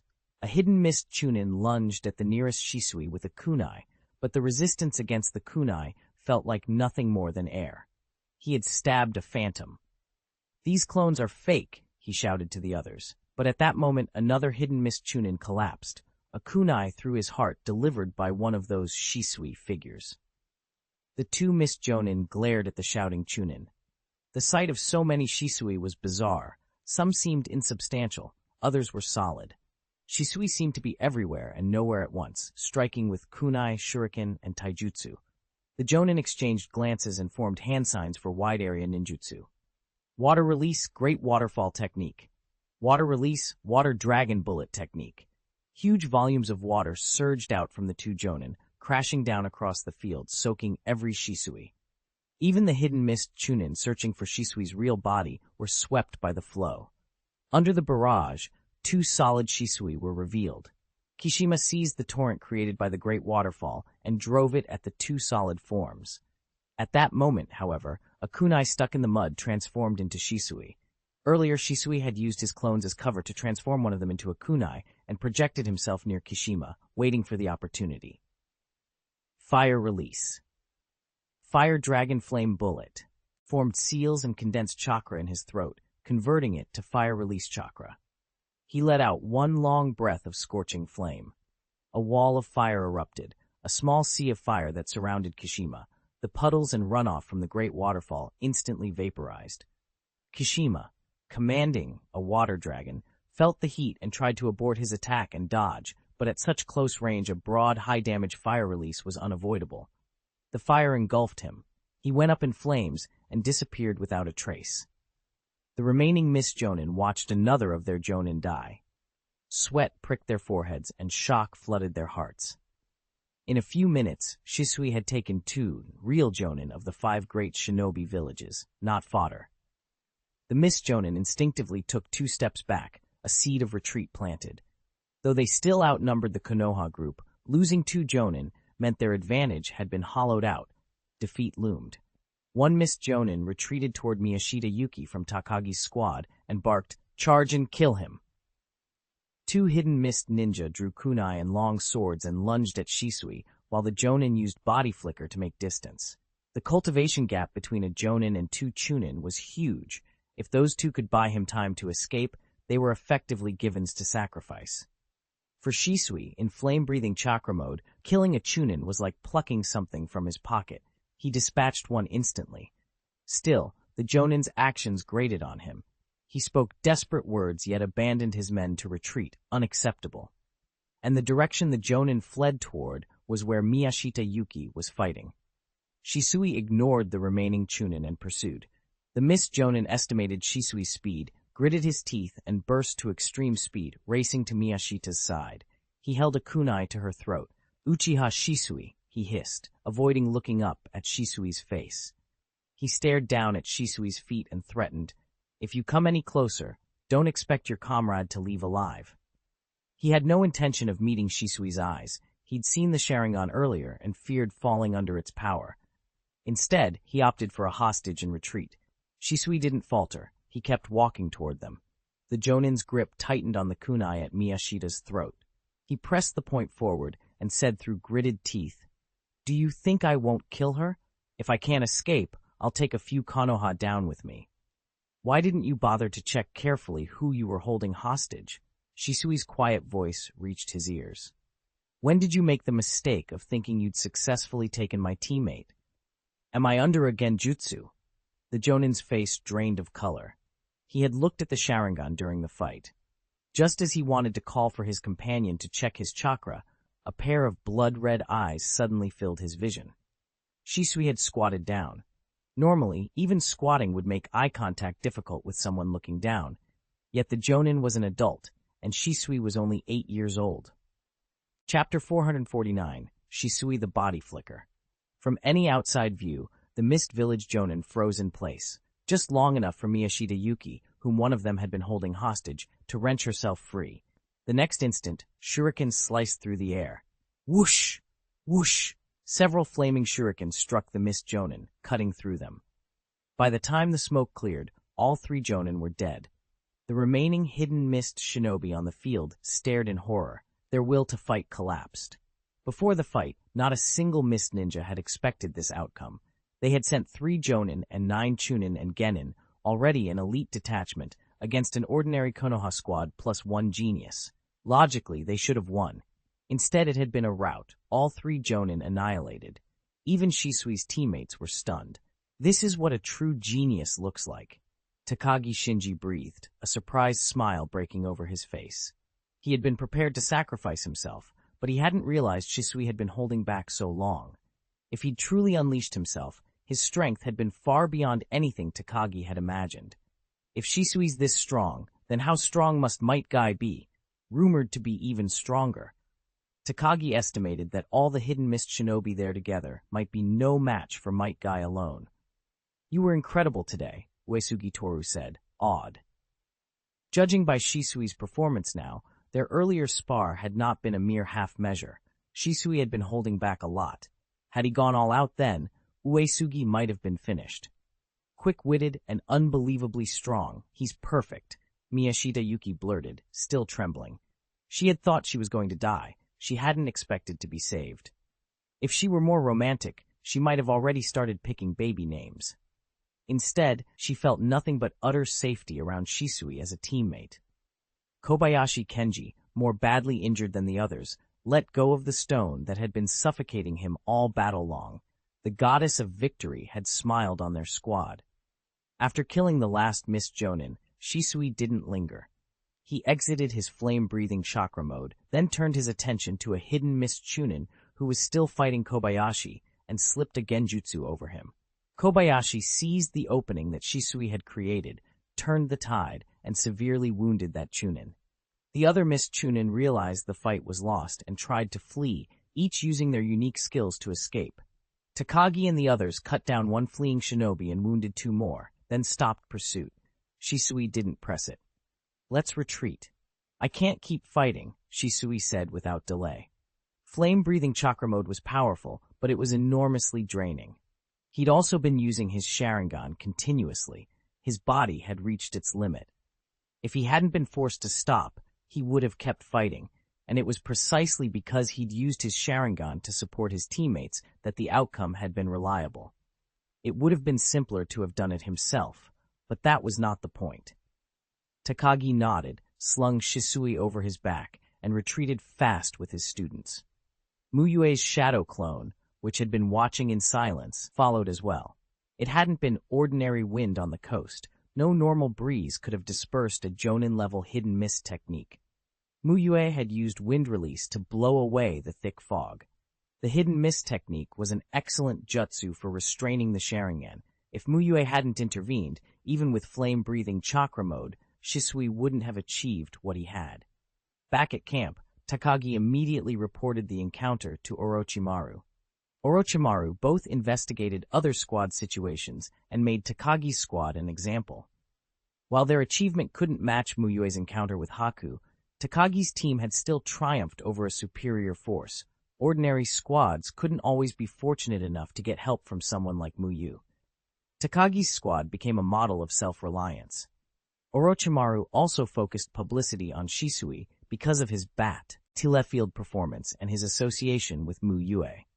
Survivors from the hidden mist spread word about Shisui to their own forces, sometimes with exaggerations to avoid punishment, and the name Uchiha Shisui grew across the East Bank battlefield.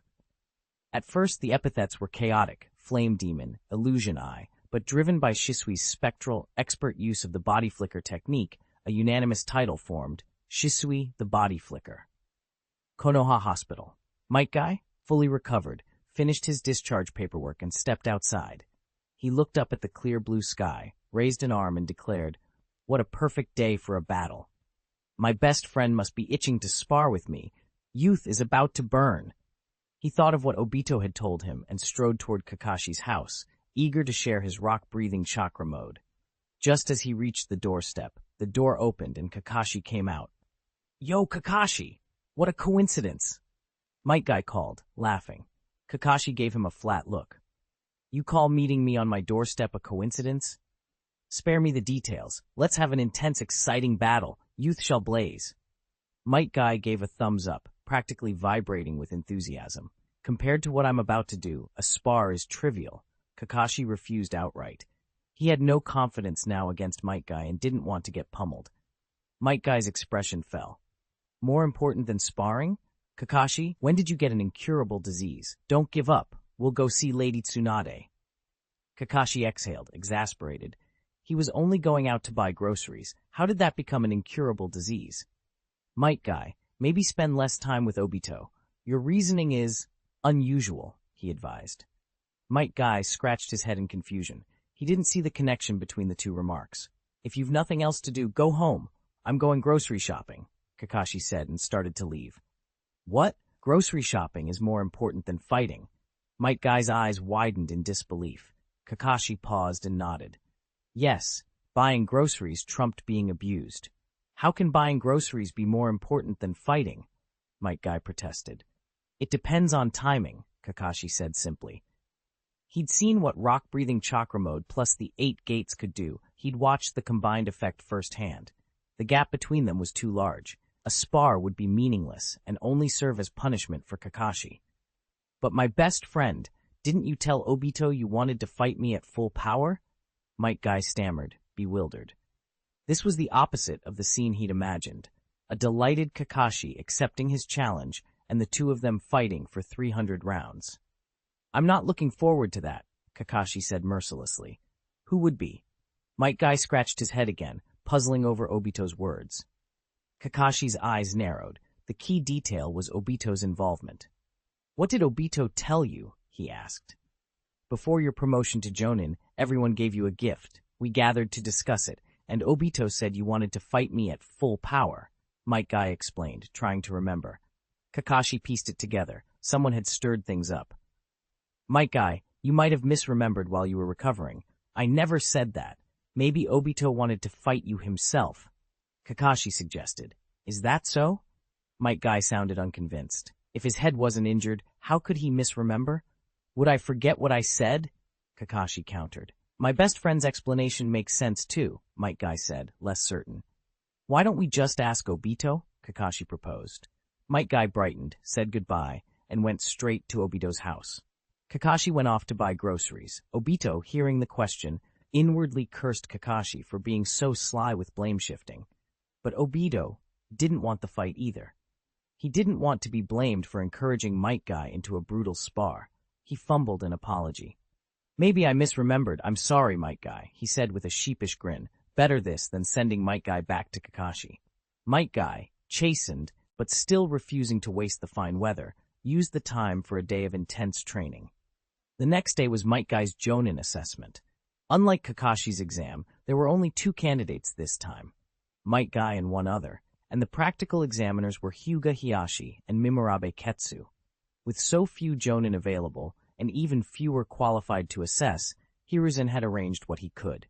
Someone who defeated 4 of the 7 ninja swordsmen of the mist. He's a super genius, Hyuga Hiyashi thought, worry tightening his chest. Metkai had no confirmed killing feats, but to tangle with 4 of the mist swordsmen and come away intact was extraordinary. Hiyashi wouldn't be fully confident against such opponents himself unless the number dropped to 3. "Hiyashi, you're in for a hard task," Mimurabe Ketsu teased. Metkai had devoted everything to Taijutsu. Hiruzen had therefore put a Taijutsu specialist, Hiyashi, in the ring rather than a ninjutsu examiner like Mimurabe. "I will carry out my duty as examiner," Hyuga Hiyashi said, ready to go all out. When Hyuga had assessed Kakashi, he hadn't known how strong Kakashi's Taijutsu was and had held back his Byakugan. Metkai was different. His reputation was all Taijutsu, and he'd never used ninjutsu in combat. "Prepare for battle, Metkai," the referee called. Metkai and Hyuga Hiyashi entered the arena. "Byakugan," Metkai thought, eyeing Hiyashi's blank, pale eyes. He remembered an opponent from the ninja school, Hyuga Daimon, and the respect of the encounter. Then the referee shouted, "Battle start!" Metkai focused instantly, his breathing tightened and his aura shifted. 8 gates. First gate, gate of opening, open. 5th gate, gate of limit, open. The exam rules had been clear. They were to show their full strength in this simulated combat. Metkai didn't hesitate. Without entering rock-breathing chakra mode, opening up to the 5th gate was already his full power. Whoosh, whoosh. The moment all 5 gates flared, vast amounts of chakra burst from him and a violent aura rose. It created an invisible wind that swept dust and leaves away from the ring. Hyuga Hiyashi activated his Byakugan instantly. Through it, he could plainly see the turbulent chakra roaring through Metkai's body. No wonder he specialized in taijutsu. In this state, the chakra was so chaotic that even precise ninjutsu control was impossible. Hiyashi did not underestimate him because of that. Even if Metkai relied only on simple, brutal strengthening of the body, his force would be formidable. Technique mattered, but when raw power reached a certain level, sheer strength could overwhelm many refined methods. Metkai and Hyuga Hiyashi closed in at the same time, one launching a punch, the other a palm strike. Guy's blow was raw and violent. Hiyashi, using the Byakugan, neutralized and redirected it with subtle precision. Both erupted with chakra, their motions so fast they left after images as they collided dozens of times in an instant. At last, their fists and palms met, and both were forced back a few paces. This strength, just as expected, Hiyashi thought, feeling the sting in his hand. But he hasn't shown everything yet. Even knowing Guy's body didn't match his age, Hiyashi admitted this level of power alone wouldn't be enough to take on 4 of the 7 ninja swordsmen of the mist. "Leaf Great Whirlwind," Guy shouted as he charged, spinning into a blinding kick. Hiyashi sidestepped at the last moment. A tree beside him toppled. Straightforward attacks were difficult to land on him. His Byakugan's ability to see through bodies and anticipate movement was no mere show.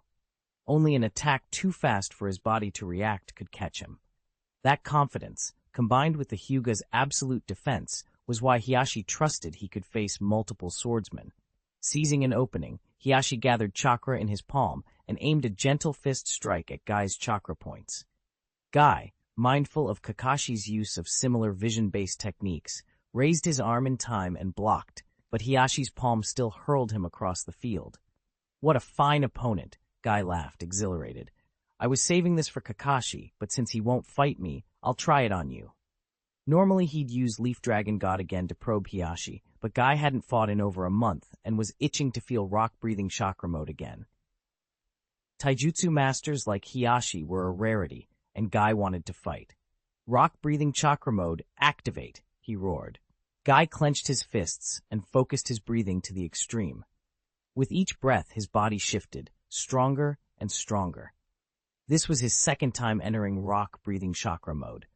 The first was in a life-or-death battle, and he hadn't had the luxury to study the sensation. Now he could feel every change. His breathing amplified his physicality to the point where he could practically shatter a rock with a bare punch. Indeed, he held back earlier. Hiyashi's face darkened as he felt the surge of power. The current Guy felt like a wild beast, nothing like the five-gate Guy at the start. Leaf Whirlwind. Guy charged again, the force of his stomp gouging a crater in the earth. Hiyashi saw him coming and tried to evade, but Guy closed the distance too fast. Hiyashi raised his arm and blocked. The impact sent him rocketing through several large trees before he finally stopped. Each one is worse than the last, murmured Mimurabe Ketsu, shaking his head. For an examiner, someone like Guy was a nightmare. His strength far exceeded a typical chuunin. Few in Konoha could confidently defeat him one-on-one. Those who could were the greats, the Hokage, the Sannin, and other proven wartime powerhouses. Even Teacher Chen, the village's strongest taijutsu user, would find it difficult. Guy's present power had become genuinely terrifying. Not content with a single blow, Guy gathered more chakra for an even stronger spinning kick. Leaf-strong whirlwind. Hiyashi abandoned evasion and resorted to the Hyuga clan's secret defense, 8 trigrams palms, rotation. He formed a high-speed chakra sphere, a rotating top that not only defended but could reflect physical attacks. Guy's massive spin collided with the chakra sphere with a thunderous impact. The rotation's force flung Guy backward, returning the full power of his own kick to him. He tore 2 8-meter furrows into the ground before stopping. "That's an interesting taijutsu," Guy said, stretching, uninjured, and more excited than ever. Rock-breathing chakra mode bolstered his defenses. Rotation's counter hadn't hurt him. He was curious whether Hiyashi's chakra barrier could withstand his golden skyline, but using that technique in his current state would injure his palm. This was, as a Jonin exam, it wasn't worth risking serious damage. Leaf Dragon God. Guy unleashed a vast torrent of chakra, spinning his body until it transformed into a massive azure dragon. Gales and wind blades shredded the surroundings, drawing everything toward the dragon's maw. The dragon expanded like it wanted to consume everything in its path. "Teacher Chen's taijutsu," Hiyashi muttered, frowning in recognition. Rotation had limits. It wasn't ideal against something like Leaf Dragon God. 8 trigrams, empty palm wall. Hiyashi concentrated every ounce of chakra into his hands and struck the air. The two forces collided with titanic roars. Trees shattered and the ground bucked under the shockwaves. The Azure Dragon's advance stalled and was pushed back, but Guy kept pouring out force. Slowly, inexorably, the dragon forced its way forward, breaking through Hiyashi's defense. Hiyashi's hands dropped, wind blades shredded his clothes and left marks on his body. "Examination over," the referee called, bringing the match to an early halt. Guy redirected the Azure Dragon and cut his chakra flow, dropping out of the 8 gates and ending rock-breathing chakra mode. Guy exhaled, hands to his chest. "I still need to train harder to make my body stronger," he thought. The strain of rock-breathing chakra mode wasn't the problem. His physical hardware couldn't keep pace with the power he tried to wield. Hiyashi watched Guy walk away with a complicated expression. A short while ago, he'd lamented Mimurabe Ketsu's defeat by a candidate. He never expected it would be his turn now. If the Hyuga could produce geniuses like this, the clan might no longer trail the Uchiha as Konoha's top noble house.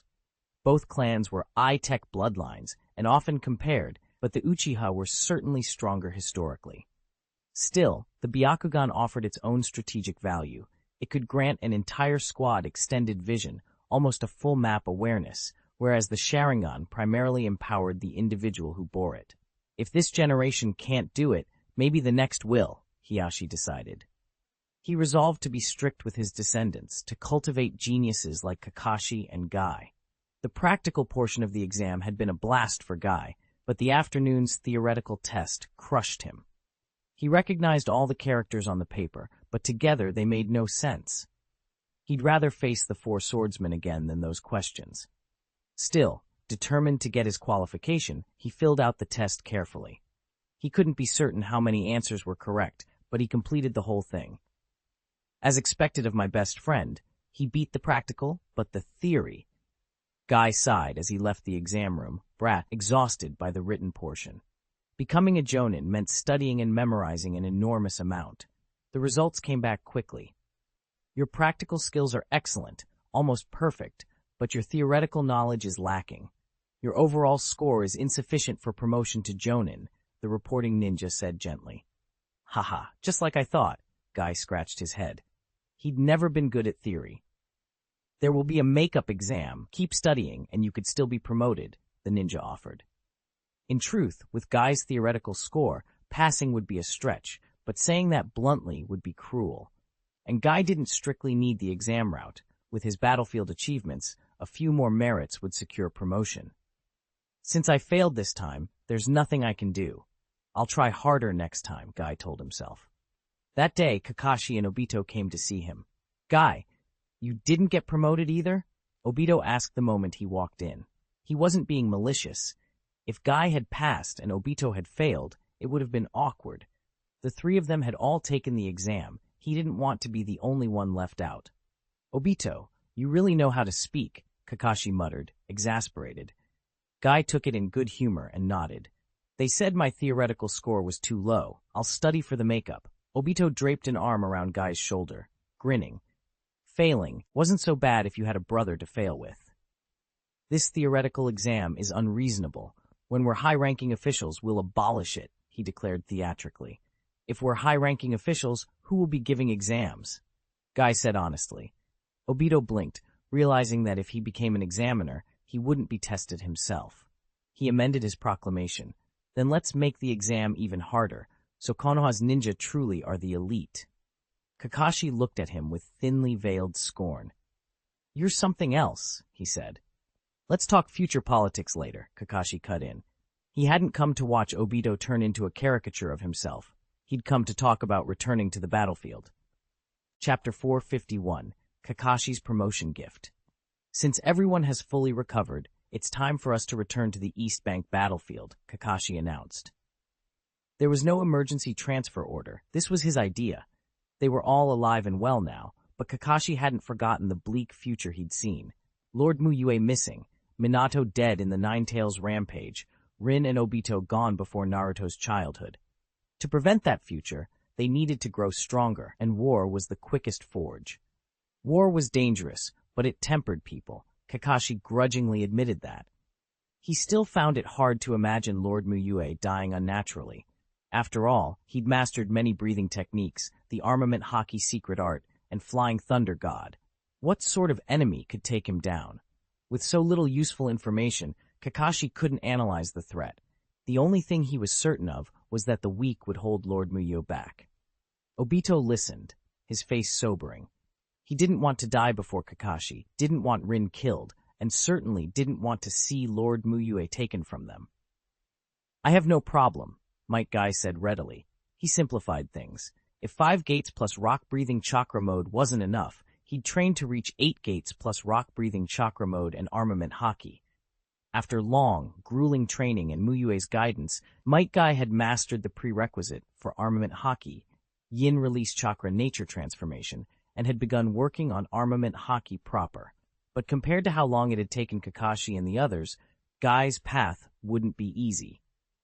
All right, then we'll get Rin and go together, Kakashi nodded. Since they'd recovered before Guy, it had already been planned. The four packed and departed for the East Bank battlefield. This time, we must defeat the Hidden Mist with Lord Mu Yue and get promoted to Jonin, Obito declared as they stepped out of Konoha's gates. Last time he'd left, he'd been a chuunin with a little fame from the exams. Now he'd returned a known Konoha prodigy. This time he wanted to go higher. He wanted to be a famous jonin. Obito, watch where you're going and stop spouting nonsense, Kakashi said flatly, reminding him of his rank. You've only taken a few steps out of Konoha, and you're already acting like a vice-captain? Obito shot back, eyes flicking to Rin. All right, Obito Chuunin, no time to dawdle, Kakashi jabbed again, bringing up Obito's rank. The jab left Obito awkward. Not only was he inferior to Kakashi in status on the team, but Kakashi also had him beat in ninja rank. Obito comforted himself. Kakashi had become a ninja earlier, otherwise he wouldn't have been able to be promoted to Jonin so quickly. Thinking that Guy and Shisui were still chuunin eased him a bit. Most of Lord Mu Yue's disciples were chuunin anyway. Ahem, let's hurry. Obito coughed and rushed ahead. By the time they reached the camp, it was evening. Familiar shinobi gathered to eat and chat.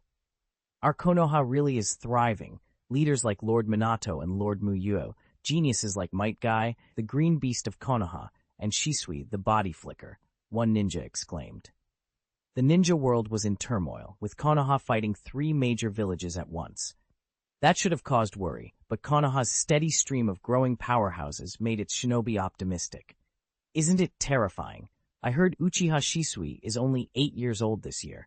At 8, he killed 3 Mist Village Jonin in one fight. Even legendary Uchiha Madara couldn't do better at that age, could he? Another clicked his tongue. When he had been 8, he'd still be in the academy. An 8-year-old killing Jonin was unthinkable.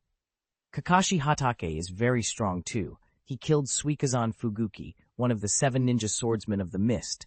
Now he's Konoha's youngest Jonin. Maybe he'll even surpass Lord Tsukumo one day, someone added. Obito stopped in his tracks, waiting for a particular line. They all seem to be Lord Mu Yue's disciples. It's like they're the next Sannin. Obito frowned. Lord Mu Yue had so many disciples. Next Sa, Nin, at least the 5 ninja, he thought. And Suikazan Fuguki had been killed by him and Kakashi together. Why did it sound like Kakashi had done it alone? Kakashi, you natural-born scoundrel, credit stealer! Obito cursed inwardly. Rin noticed him stop and looked puzzled. Obito forced himself to move on. Since Lord Mu Yue wasn't on a mission, they found him quickly in camp. Lord Mu Yue, all his disciples greeted together. You've all recovered well, Mu Yue smiled. And congratulations, Kakashi, on your Jonin promotion. Is it too late to say that?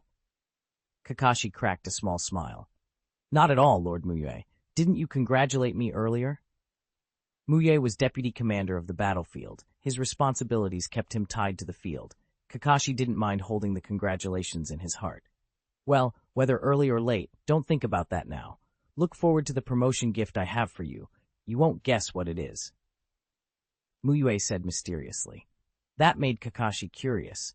Mu Yue never spoke idly. If he said it'd be hard to guess, it had to be something extraordinary. Could it be a ninja novel? Kakashi half-joked to himself and quickly dismissed it. Mu Yue wasn't Obito. He wouldn't give something frivolous. If Mu Yue gave a novel, it would surely be meaningful. Obito glared at Kakashi with jealous, envious eyes. He wanted a gift from Mu Yue too. Failing the Jonin exam felt like one of life's great disasters. He was inferior to Kakashi, ashamed in front of Rin, and forced to watch Mu Yue give Kakashi a promotion gift alone. Obito vowed, silently, to never let that happen again. Mu Yue disappeared into his tent, pretended to fetch something, then reappeared carrying a huge egg from his system space. He held it out with both hands. This is your Jonin gift, Mu Yue said. What a big egg! Are we having an egg feast? Obito asked, curious. It was larger than their heads.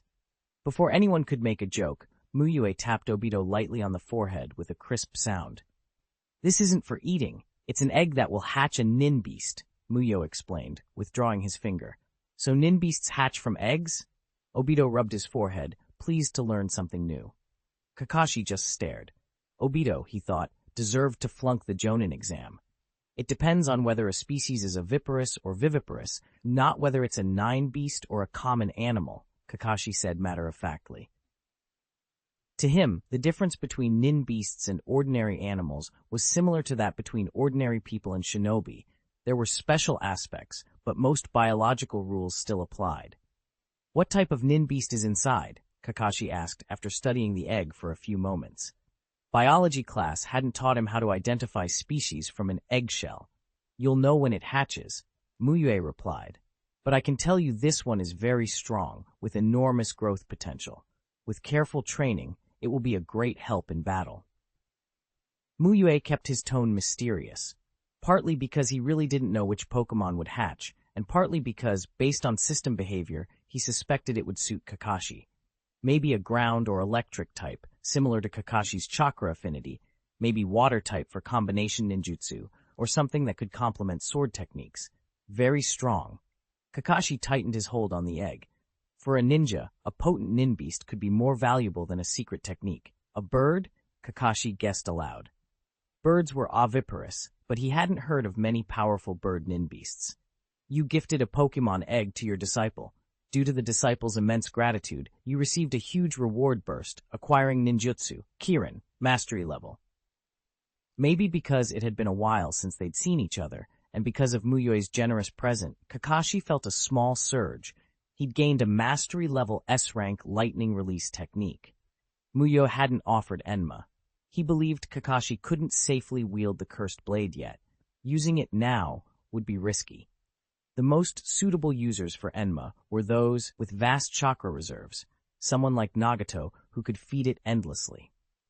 With other limitations, Kakashi was the most compatible of Mu Yue's disciples, but he still needed more growth.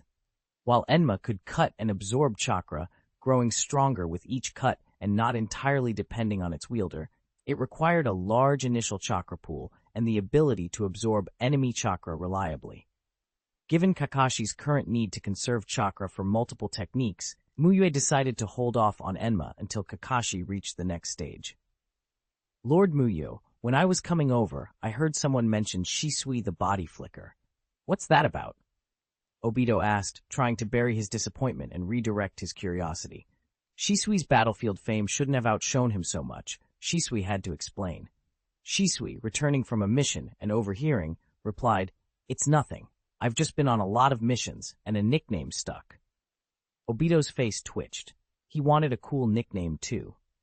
While you were recovering in Konoha, Shisui kept taking missions, Mu Yue summarized.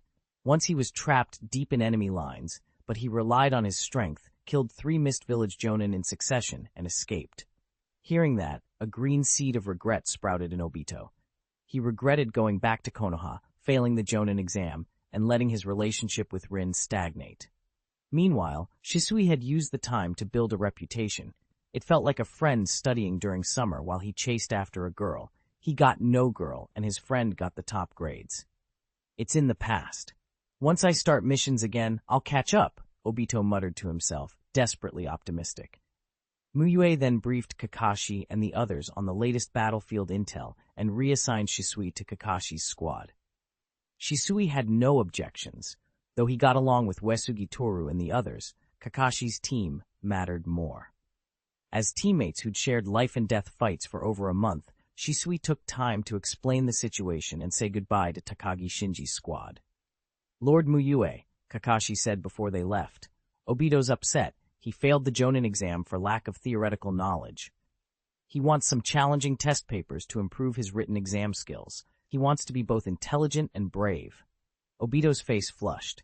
He was furious at Kakashi for putting him on the spot, but he couldn't admit he had no ambition, especially not in front of Mu Yue and Rin.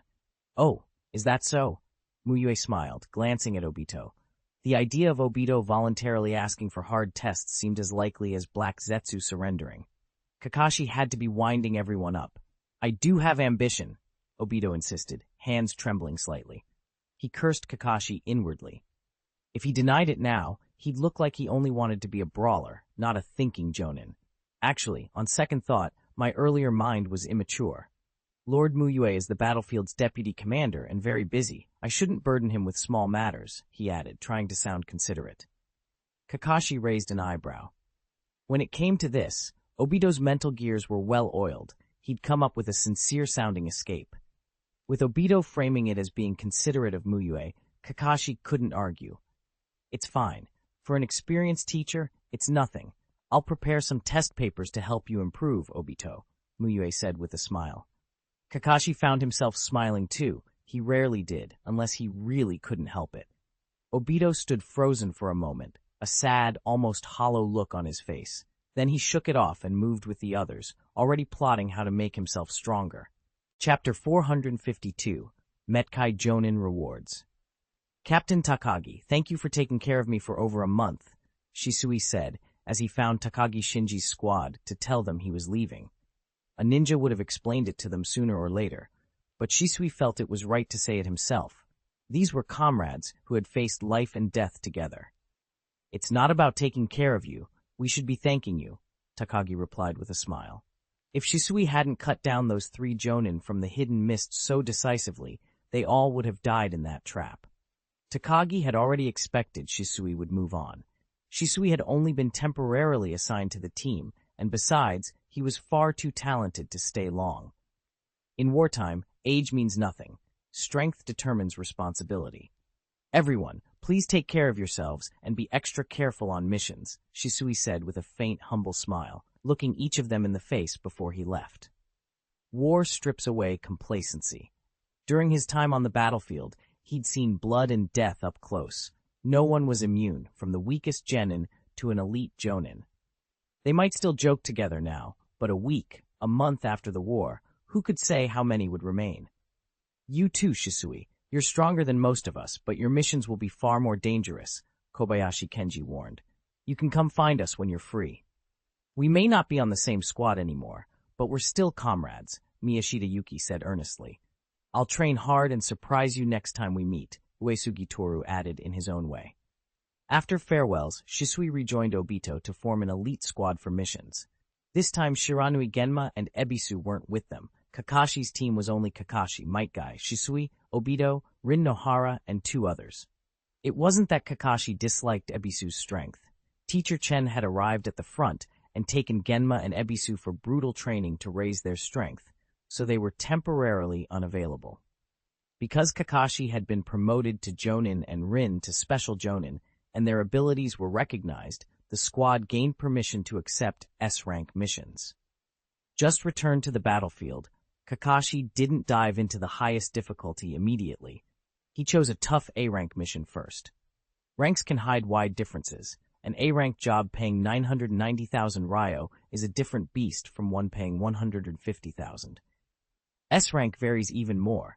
Anything from wiping out a Jonin squad to assassinating a 5 great village leader can be labeled S-rank, but the danger is not comparable. To avoid disaster, Kakashi played it safe. When their squad met a standard hidden mist unit, the mist ninjas' faces first brightened, then dropped when they recognized the newcomers.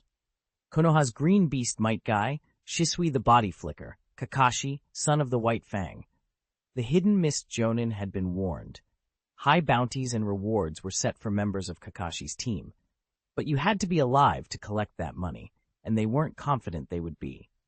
Kakashi took in the situation with his observation and then drew his short sword, the White Fang's blade, charging forward. Lightning breathing, full concentration, he called out. Metkai centered his breathing and opened the first 4 of the 8 gates. Even with the strength his rock-breathing training had given him, the prohibited gates damaged the body. A more robust physique only reduced the cost. If the opponents weren't strong, he wouldn't push to the absolute limit. He'd leave a gate or 2 in reserve. Phantom body flicker technique. Shisui condensed chakra, activated his Sharingan, and scattered dozens of shadow clones to encircle the hidden mist troops. Rin didn't even have to move. The opponents were dealt with by Kakashi and the others. Obito threw himself into the fray with remarkable zeal. Damn it! They didn't even give me a nickname, Obito complained afterwards, still miffed. His flame-breathing chakra mode looked impressive. Shouldn't that have earned him some dramatic title, like Flame Emperor or Fire God? He glanced at Metkai, Y's green jumpsuit, and imagined himself in red, then shook his head. Maybe he'd consider a wardrobe change if that's what it took. After finishing the A-rank mission, Kakashi's team was assigned their first S-rank operation. Wartime S-ranks were especially perilous. Missions tied to key battles were assigned by command. That vindicated Kakashi's caution. This mission forced Metkai to push himself further. He opened 5 gates and combined them with rock-breathing chakra mode. Once unleashed, there was no holding back. He produced a sweeping technique. People on the field called it the Leaf Dragon God that cleared the enemy lines.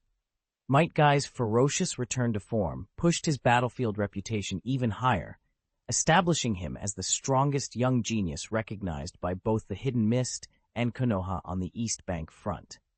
Hidden Mist forces quietly wished he'd fall ill. Konoha looked to the future with renewed hope.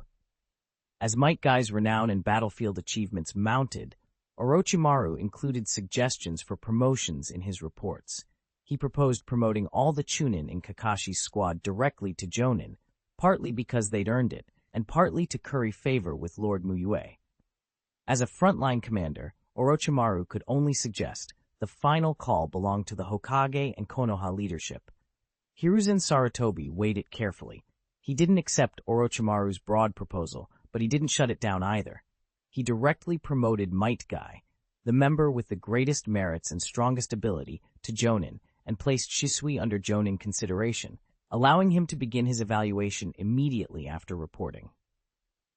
When Orochimaru received the final result, he showed little surprise. It was as he'd expected. Nominal promotion on merit depended on mission records and total contributions, and Kakashi's team hadn't been active long enough to match veterans by quantity alone. But quality counted, and Metgai's accomplishments earned him exceptional promotion. Sarutobi-sensei is too cautious. There's no harm in exceptionally promoting young geniuses like Obito who've done so much, Orochimaru said in the tent with theatrical indignation on behalf of Mu Yue's camp. The third Hokage has his reasons. Maybe there are considerations we don't see. Mu Yue replied with a slight sigh, defending Hiruzen and then thanking Orochimaru. I appreciate your help, Orochimaru. Without you, Guy's unbalanced skill set would have delayed his promotion. Mu Yue understood the ulterior motives, and at this stage it was mutually beneficial. He was glad it happened. Once the politicking started, it was hard to say who owed what. It was nothing, just something I did along the way. Metkai and the team truly contributed, Orochimaru said, handing Mu Yue Metgai's jonin appointment. Orochimaru didn't have many friends, but he knew how to make allies quickly. Mu Yue's grateful expression told him his efforts hadn't been wasted. People like Mu Yue may not say it aloud, but they remembered favors. Disciple Metkai diligently trained and accumulated merits, promoted to jonin, received rewards, chakra plus 2400, secret medicine extraction scroll, unknown Pokemon egg, only Metkai can hatch. After leaving the tent, Mu Yue glanced at the reward info on his panel. Though the promotion channels differed, the rewards were similar. 2,400 chakra, a Pokemon egg, and an extraction scroll, each exclusive. Kakashi's reward had been a blade extraction scroll. Metkai's was a secret medicine extraction scroll. Mu Yue found a place to wash up and activated the extraction. He was curious about the secret medicine extraction scroll. So far, the only medicine he'd gotten from the system had been the training tonic that had helped Metkai endure extreme training. Though the name sounded plain, the tonic's effect was potent. Guy's body owed some of its strength to it.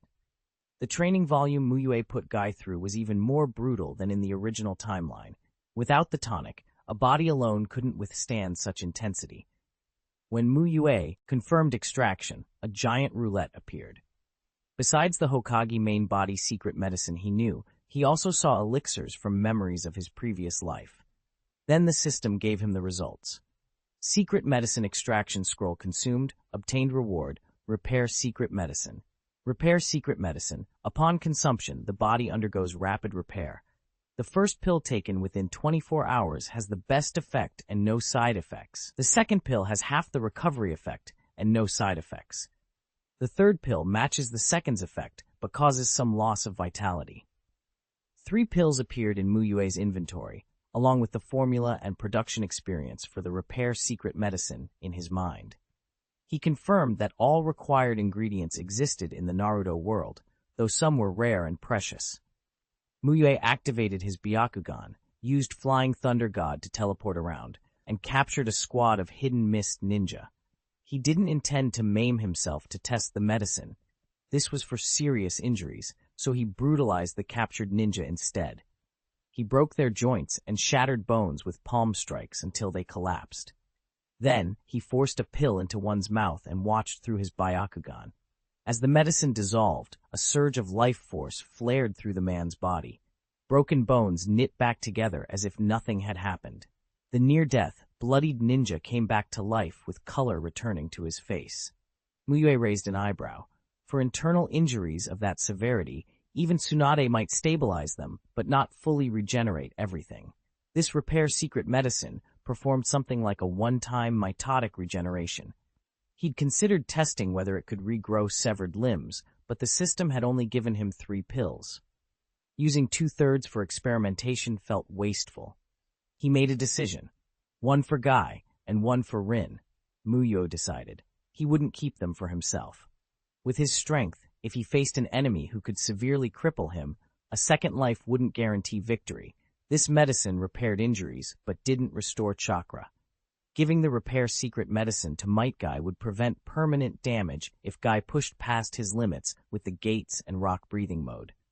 Rin Nohara's survival was also critical for Obito. She was the weakest of the group and needed a failsafe. Mu Yue pocketed the remaining pills and left the Hidden Mist prisoners alive and bewildered.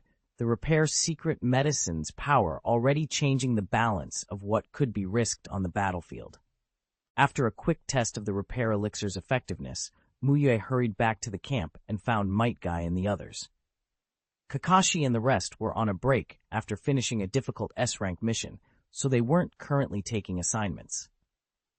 Obito's eyes brightened when he saw Mu Yue approach carrying a large egg. "Teacher Mu Yue, is that another nin beast egg?"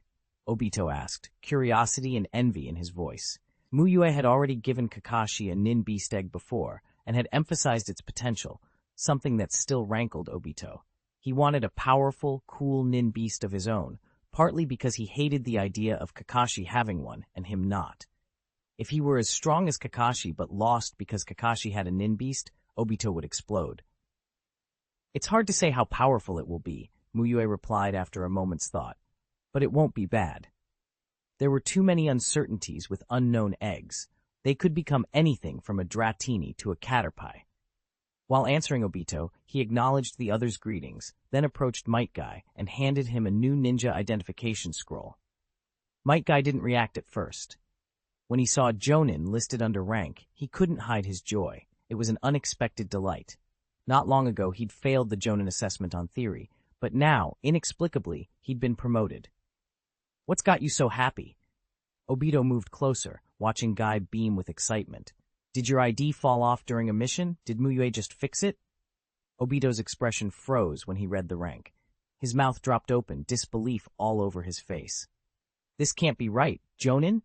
But you failed the assessment, Guy." Kakashi looked at the scroll, then at Obito, and shrugged. "Failing the assessment doesn't mean you can't be promoted." "That's ridiculous. Failing is failing. How can you be promoted?" Obito protested. "You can cut down a tree with a sword, or you can break it with a chakra-enhanced fist," Kakashi said.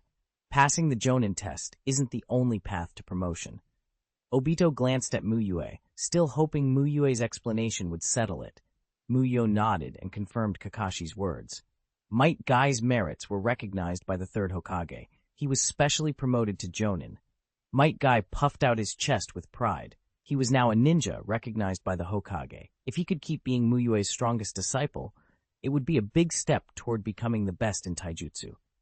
Obito, listening, now knew who the egg Mu Yue had brought was intended for. "Teacher Mu Yue, any news about me?" Obito clung to a sliver of hope. He and Guy had graduated together, trained and fought side by side. Their records should be comparable. Mu Yue shook his head, then looked at Shisui. Besides Guy, Shisui has earned the qualification to take the Jonin assessment. He should report and return to Konoha to take it. Obito froze like a statue. He could have rationalized Kakashi's earlier promotion by Kakashi's seniority, but might Guy outranking him, Guy, with whom he'd shared the same struggles? That hit harder. Obito and Guy had once been at the bottom of the class. They'd both improved under Mu Yue's guidance and become nearly identical in skill. Now, both had failed the Jonin exam, yet Guy had been promoted on merit while Obito had nothing. Thinking that Shisui would be allowed to take the exam too, Shisui, who excelled both in academics and combat and was likely to pass, Obito's world dimmed. If Shisui became a Jonin, Obito might be the only one among Mu Yue's disciples left without the rank. He almost envied Rin for having become a special Jonin without taking the test. "Jonin assessment," Shisui mused aloud. He felt a quiet joy. His hard work on the battlefield had paid off. While the others had returned to Konoha to rest, Shisui had stayed behind, taking missions almost non-stop. Promotion to Jonin had been one of his goals. Being a Jonin would earn him more respect in the Uchiha clan and make his voice carry more weight. Still, he hesitated to go back to Konoha alone. Without him, his teammates might face more Nair on difficult missions. Besides, he worried that Obito and Guy might improve in his absence. He had only just mastered flame-breathing chakra mode and didn't want to come back and find them already using armed color hockey and transparent world. He also worried about Mu Yue. His future was uncertain, and every major battle could be crucial. "You should report now, Shisui," Mu Yue advised, sensing his indecision. "You can't pour from an empty cup. You need balance, work and rest. You've earned it. Take the assessment and return." If Shisui went back to the village to take the test, he'd get a break, and Mu Yue would receive the promotion reward. Shisui felt warmed by Mu Yue's concern and nodded. He would report, as Mu Yue suggested. Obito's expression twisted. Everything was heading in the direction he least wanted. "Can a few of the 7 ninja swordsmen of the mist just pop up so I can slash them a couple times?" He muttered, desperate for merits. Kakashi's lips twitched into a smile. He'd thought of countless ways to tease Obito over his rank, and if Obito provoked him, Kakashi would jump at the chance. After advising Shisui, Mu Yue handed the egg in his hand to Might Guy and smiled. "Congratulations on becoming a Jonin, Guy." Might Guy laughed heartily, thanked Mu Yue, and cradled the egg.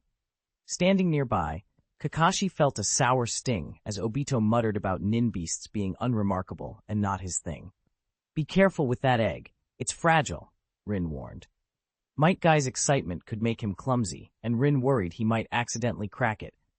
"It feels pretty hard to me," Might Guy said, holding it in one hand and scratching his head with the other. Still, he switched to holding it with both hands. After all, it was a gift from Mu Yue. "You can't be too careful," Rin said, watching Guy grow more cautious. Rin didn't share Obito's ambivalence about nin beasts. She wouldn't be without one for long.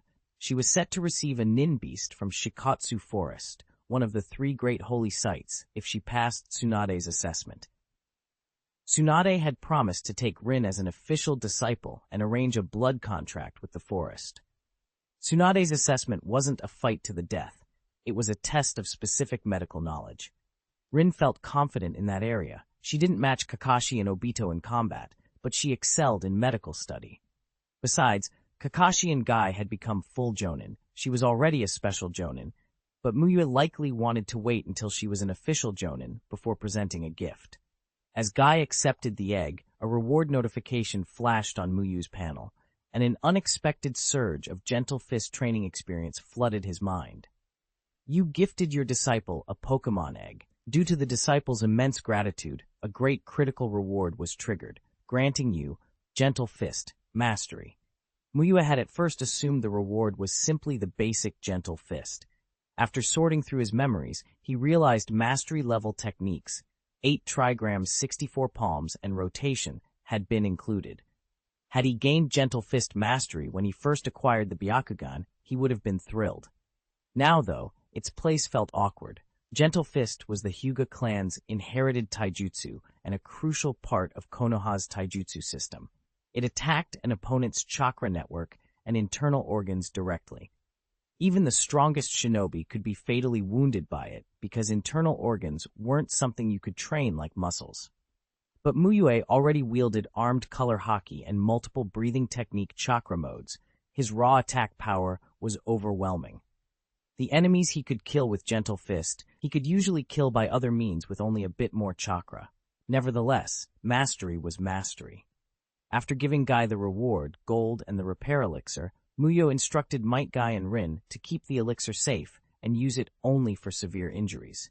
Then Mu Yue used his Byakugan to check the egg he had previously given Kakashi. Because Kashi had begun incubating it, Mu Yue's Byakugan no longer saw an empty void. A vague silhouette of the creature had started to show, a quadruped, dog-like in shape, though he still couldn't make out the specifics. Mu Yue then took Kakashi aside under the pretense of an assessment. He wanted to check Kakashi's progress in lightning release chakra nature transformation and swordsmanship over the past 2 months, and whether Kakashi had met the training requirements for Thoughtless Blade. Mu Yue first ran an appraisal technique on Kakashi. Name: Kakashi Hatake. Skills: Transparent World, Lightning Release Chakra Nature Transformation. Mastery: 101/5000. Earth Release Chakra Nature Transformation. Proficient: 2700. Hatake swordsmanship. Mastery, 105th in 5000. Lightning breathing, 20,600, 3000. Over 7,000 chakra, one nature transformation at mastery, another nearly there. This was roughly the benchmark for a Konoha Jonin. Those numbers alone would make a normal Jonin's panel look average. But Kakashi's panel was far from ordinary. Transparent world, mastery Hatake swordsmanship, multiple mastery-level lightning and earth-release ninjutsu. For someone his age, these stats were the output of genius. In only a few years of training, he'd reached levels others took decades to achieve. Use your lightning release swordsmanship. Attack me with everything you've got, Mu Yue said, closing the panel. Appraisal data was useful, but real combat would give the most accurate picture. Kakashi didn't waste time. He drew in a breath, concentrated until he entered transparent world, and pulled his white fang short sword. Electricity crackled. Dazzling yellow lightning poured from his palm into the blade, extending into a living edge of light. Kakashi planted his right foot forward, slid his left back, and assumed a charging stance. He focused every ounce of strength into the next strike. Facing Mu Yue, this would be his fullest effort. Mu Yue had casually slaughtered the 7 ninja swordsmen before. Kakashi wanted to be able to do something that would actually hurt him. That would mean a chance to change the future. Fire, lightning, God! Kakashi roared. A thunderous lightning roar sounded. Kakashi lunged, his storming blade becoming a flying lightning dragon, fast, brilliant, and lethal. Had Mu Yue not moved them farther from the camp, the patrolling shinobi might have come running. Mu Yue entered lightning-breathing chakra mode. He drew a fist through the air, manifesting a lightning katana, and met Kakashi's charge with a single, precise slash.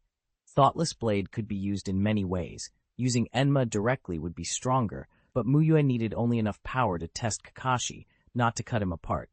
Even surrounded by yellow electric light in transparent world, Kakashi could see Mu Yue's movements clearly. The moment Mu Yue's blade came down, a cold chill ran down Kakashi's spine. Mu Yue's simple-seeming slash exuded a deep, terrifying technique that filled Kakashi with a sense of extreme danger. Danger! Danger! Kakashi's instincts screamed. If the man standing before him weren't Mu Yue, Kakashi might have abandoned the attack and opted to dodge. Mu Yue's lightning blade flashed, and a sheet of shimmering purple electricity blossomed in front of Kakashi. He was moving at speed, but the slash came faster. Kakashi couldn't stop in time. He swung his sword instinctively to counter. The purple electricity met Kakashi's yellow lightning dragon, and almost immediately, the dragon split into two and sizzled away. Kakashi poured out chakra to brace himself, but the purple surge exceeded his limits. Using everything he had, he could only hold back the aftershock for a single second. With a thunderous impact, his body flew backward and slammed into the ground. It surprised him, not that Mu Yue lacked strength to strike him down outright, but that Mu Yue would test him this way. In the past, when Mu Yue tested others, he gave them room to show off first.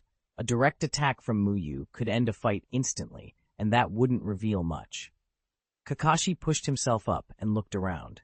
Where a dense forest had stood, only stumps remained. Gentle slopes were flattened. The ground was littered with broken trunks and splintered debris. That single slash had that kind of effective range? Kakashi thought, shaken. Mu Yue's cut had buzzed through the trees like a hedge trimmer, far beyond Kakashi's understanding of lightning release sword techniques. Kakashi had always thought lightning release excelled at single-target burst power, but this one strike showed him how little he truly knew. What he'd resisted, he realized, was only the aftershock. If the main edge had struck him, he wouldn't have held on for a second. He would have been cut to pieces. Mu Yue nodded slightly. The intensity of your nature transformation barely meets the minimum required, he said. If Kakashi's nature transformation had been any weaker, he wouldn't have been able to withstand even the aftershock. Continue your attacks, Mu Yue instructed. This time, you may only use sword techniques. No breathing technique, no chakra assistance. Kakashi dusted himself off, turned off his breathing technique, since at constant state it maintained his breathing unless he manually shut it down, and gripped his white fang short sword. He focused and lunged, slashing for Mu Yue's chest. The short blade cut the air like lightning, ruthless and direct. Mu Yue drew the katana Shisui had given him from a scroll and blocked with a crisp clang. When Kakashi changed tempo and thrust the short blade toward Mu Yue's heart, an inch of a short blade is a dangerous inch. Mu Yue held his sword horizontally and met the attack, timing his parry perfectly. Kakashi stopped defending and threw everything into offense, hitting for vital points in a relentless rush. But Mu Yue seemed to read every move, calmly blocking as if he had seen it beforehand. Facing Mu Yue felt like fighting someone in the transparent world. No matter what Kakashi did, Mu Yue matched him with composed defense, yet Kakashi knew Mu Yue wasn't using breathing technique or chakra either. This was pure swordsmanship. Kakashi had faced this kind of superiority before. His father, White Fang, had once personally refined his sword techniques. A novice battling a blade master was humbling. Even with years of training and battlefield experience, Kakashi felt novice again. A hard strike to his sword hand knocked the White Fang's short sword from his grip. Mu Yue sheathed his katana. "Your sword techniques are barely adequate," Mu Yue said. Mu Yue hadn't practiced much swordsmanship before obtaining the thoughtless blade, but the system's reward had come with corresponding technique knowledge. Once Mu Yue acquired a proficient-level thoughtless blade, he effectively gained sword experience he might not have achieved naturally, one of the teacher system's conveniences. It was the same reason Mu Yue had mastered 7 chakra nature transformations so quickly. The system provided the background knowledge to make the rewards usable. Kakashi picked up his short sword, a flicker of anticipation in him. Mu Yue had said the lightning release sword technique he was about to teach was not inferior to the Golden Skyline. Metkai's strength wasn't all Golden Skyline. 8 gates and rock breathing were central, but the Golden Skyline was devastating taijutsu. Kakashi had lost to it before. A lightning release sword technique rivaling it would offer real hope. "Let's move somewhere else," Mu Yue said. The last exchange had been loud. To avoid drawing attention, he led Kakashi to a new, secluded spot. Mu Yue's Byakugan helped. Sensory ninjutsu could sense chakra, but the Byakugan truly saw with the eyes, observing with clarity and range. "The lightning release sword technique I'll teach you is the one thought cut," Mu Yue explained. "It's an unparalleled slash released by concentrating everything in a state of no thought and no desire." Kakashi listened intently. Strange name aside, what mattered was strength. When the actual instruction began, Mu Yue provided an enlightenment. Without that and the system's teaching buffs, Kakashi's level wouldn't have been enough to learn the one thought cut. Mu Yue had said Kakashi could barely learn it. It required system support. Because they were on a campaign, Mu Yue didn't teach long. After a few hours, he brought Kakashi back. On the return trip, he used appraisal. The one thought cut hadn't appeared on Kakashi's skill bar. He'd gained no proficiency. That wasn't surprising to Mu Yue. Powerful skills took time. Metkai had practiced Golden Skyline for years before mastering it. Some abilities were hard to reach. Konoha's streets were as bustling as Kakashi remembered, but Shisui felt a hollow melancholy as he walked home alone. His uncle was gone, so was Mu Yue. In the village, he was now Mu Yue's only disciple. Shisui wasn't a sentimental person, and the feeling passed quickly. He tidied the house and trained. He wouldn't be separated from Mu Yue and the others for long. After the Jonin assessment, he'd leave Konoha again. That evening, instead of continuing training, Shisui went to the Uchiha residence. He wasn't looking for Fugaku so much as for young Itachi. He hadn't forgotten his responsibility to guide the child. If Itachi was to be prevented from turning into a remorseless rogue in the future, Shisui wanted to plant some better influences now. Fugaku greeted him warmly. News of Shisui's skirmish with the 7 ninja swordsmen and his exploits alongside Obito had earned honor for the Uchiha. "How long will you be staying this time?" Fugaku asked. "If nothing unexpected happens, I'll return to the battlefield the day after tomorrow," Shisui replied. His Jonin assessment was tomorrow. Results usually came a day later. Whether promoted or not, he planned to rejoin the front as soon as the results were out. "The main reason I came back was the assessment. I won't stay long." Fugaku's eyes widened. Shisui was only 8. If he passed, he'd be an unprecedented 8-year-old Jonin. The youngest record, just broken by Kakashi, would fall again.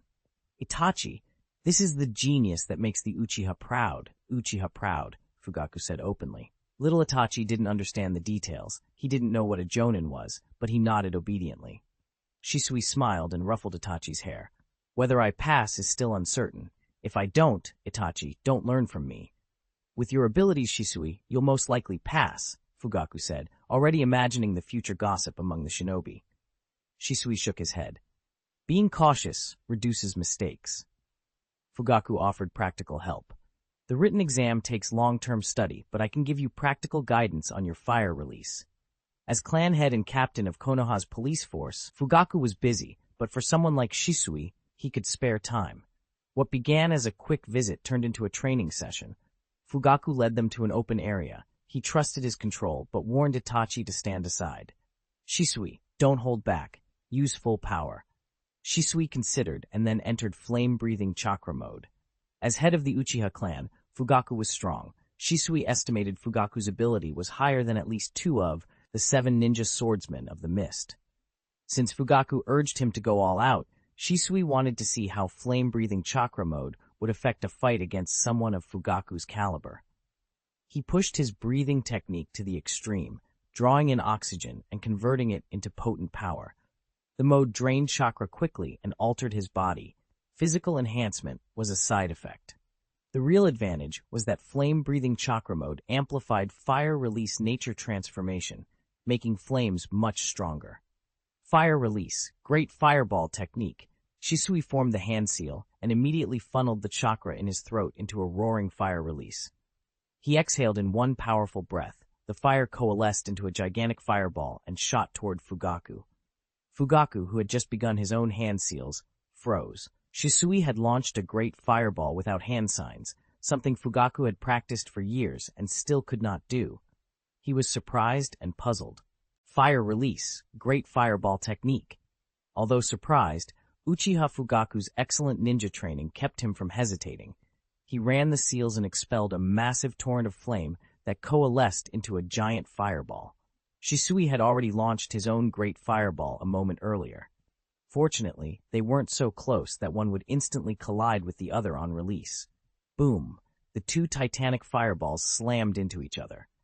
The explosion sent flames and heat roaring upward, and when the smoke cleared, the air was scorched and the ground blackened. Both fireballs had dissipated. Not only can he do them without hand signs, but the power.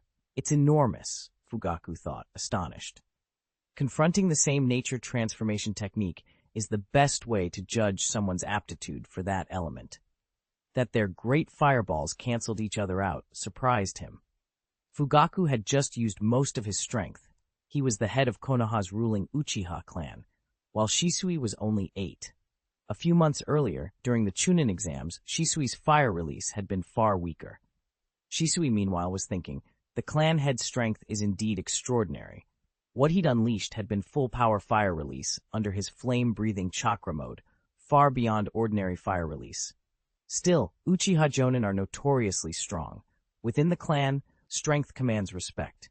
Fugaku clearly retained considerable prestige among the Uchiha. Fire release, Phoenix Sage fire technique. Shisui chose a quicker, more flexible attack. Flame-breathing chakra mode boosts speed and intensity, but it doesn't erase a technique's inherent weaknesses. Shisui sprinted around Fugaku while casting, spitting out many small fireballs that formed an arcing net and hurled toward him. No hand signs, and his use of ninjutsu isn't bound by tradition, Fugaku observed inwardly as he dodged with body flicker technique. He felt awkward. He couldn't teach or guide this boy's fire release. If he brought his full strength to bear, he'd win, of course, but the gap in technique now felt smaller than expected. Shisui's methods were unfamiliar and baffling. Pride swelled in Fugaku. If he couldn't outclass Shisui by fire release, he would do so in combat. Fire release, Fire Dragon Flame Bullet. Shisui gathered a huge amount of chakra, converted it entirely into flame, and then expelled it in a forceful breath. The flames combined into a rolling sea of fire that swept toward Fugaku. Fugaku felt the heat even from a distance and halted his attack. This wasn't a simple jutsu to rush into. With no material to feed the fire in the open field, Shisui manipulated the sea of flame until it split into 3 fire dragons that lunged at Fugaku from different directions.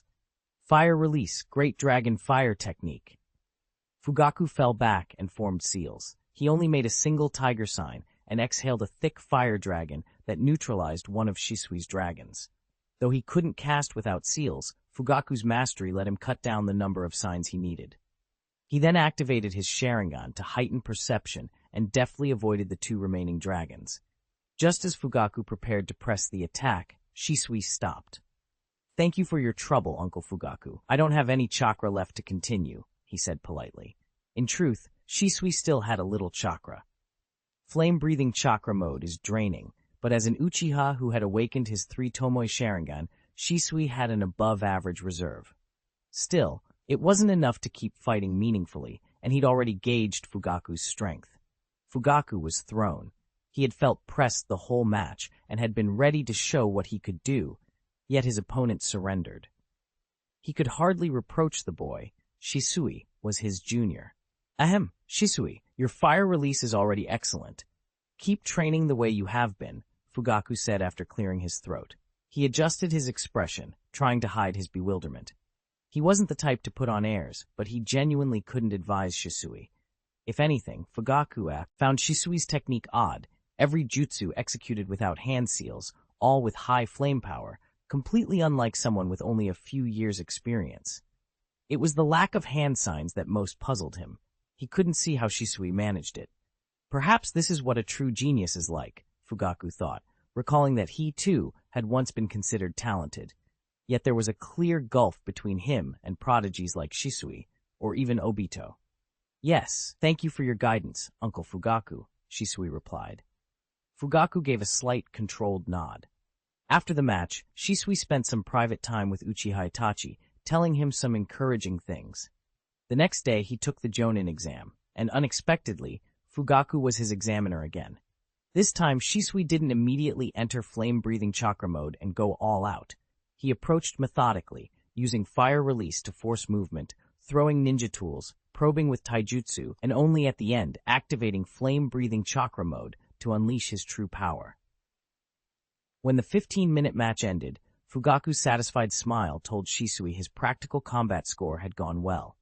The written exam that afternoon, however, made him appreciate how much tougher the Jonin exam was compared to the chuunin tests.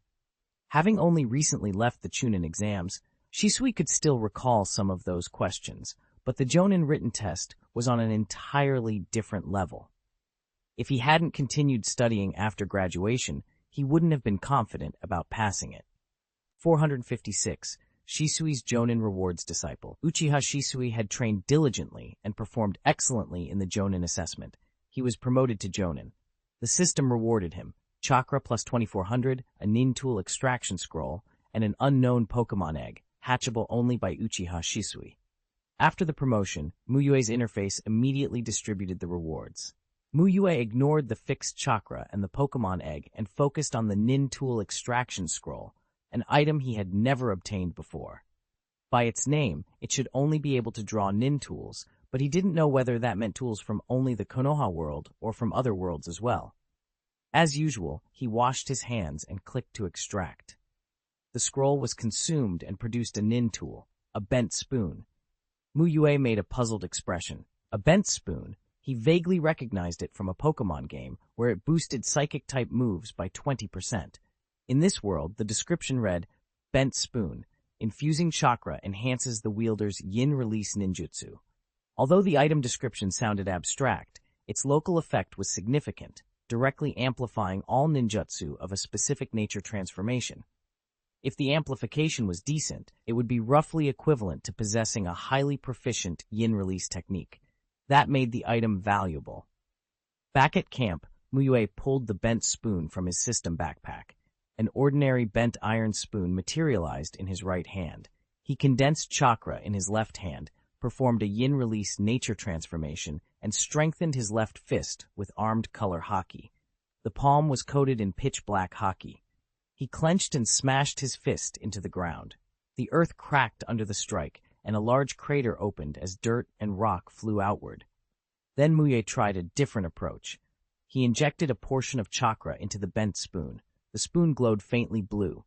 He again condensed armed color haki and punched the ground. Boom! the explosion was far louder, and the resulting crater was significantly larger. The total chakra used in both trials had been the same. In the first test, he spent all of it on the haki, while in the second he split it between the haki and the spoon. The haki enhanced by the bent spoon was clearly stronger. Mu Yue began systematic testing. He fixed the chakra used for his haki fist and increased the amount fed into the bent spoon. 3,000, 5,000, 10,000, finally up to 35,000 chakra in total injected into the spoon. From this he concluded that when the chakra invested in the enhanced ninjutsu is fixed, the most cost-effective amount to put into the bent spoon is under 30,000. Above that, there's still an effect, but the marginal return drops, and it's better to conserve chakra.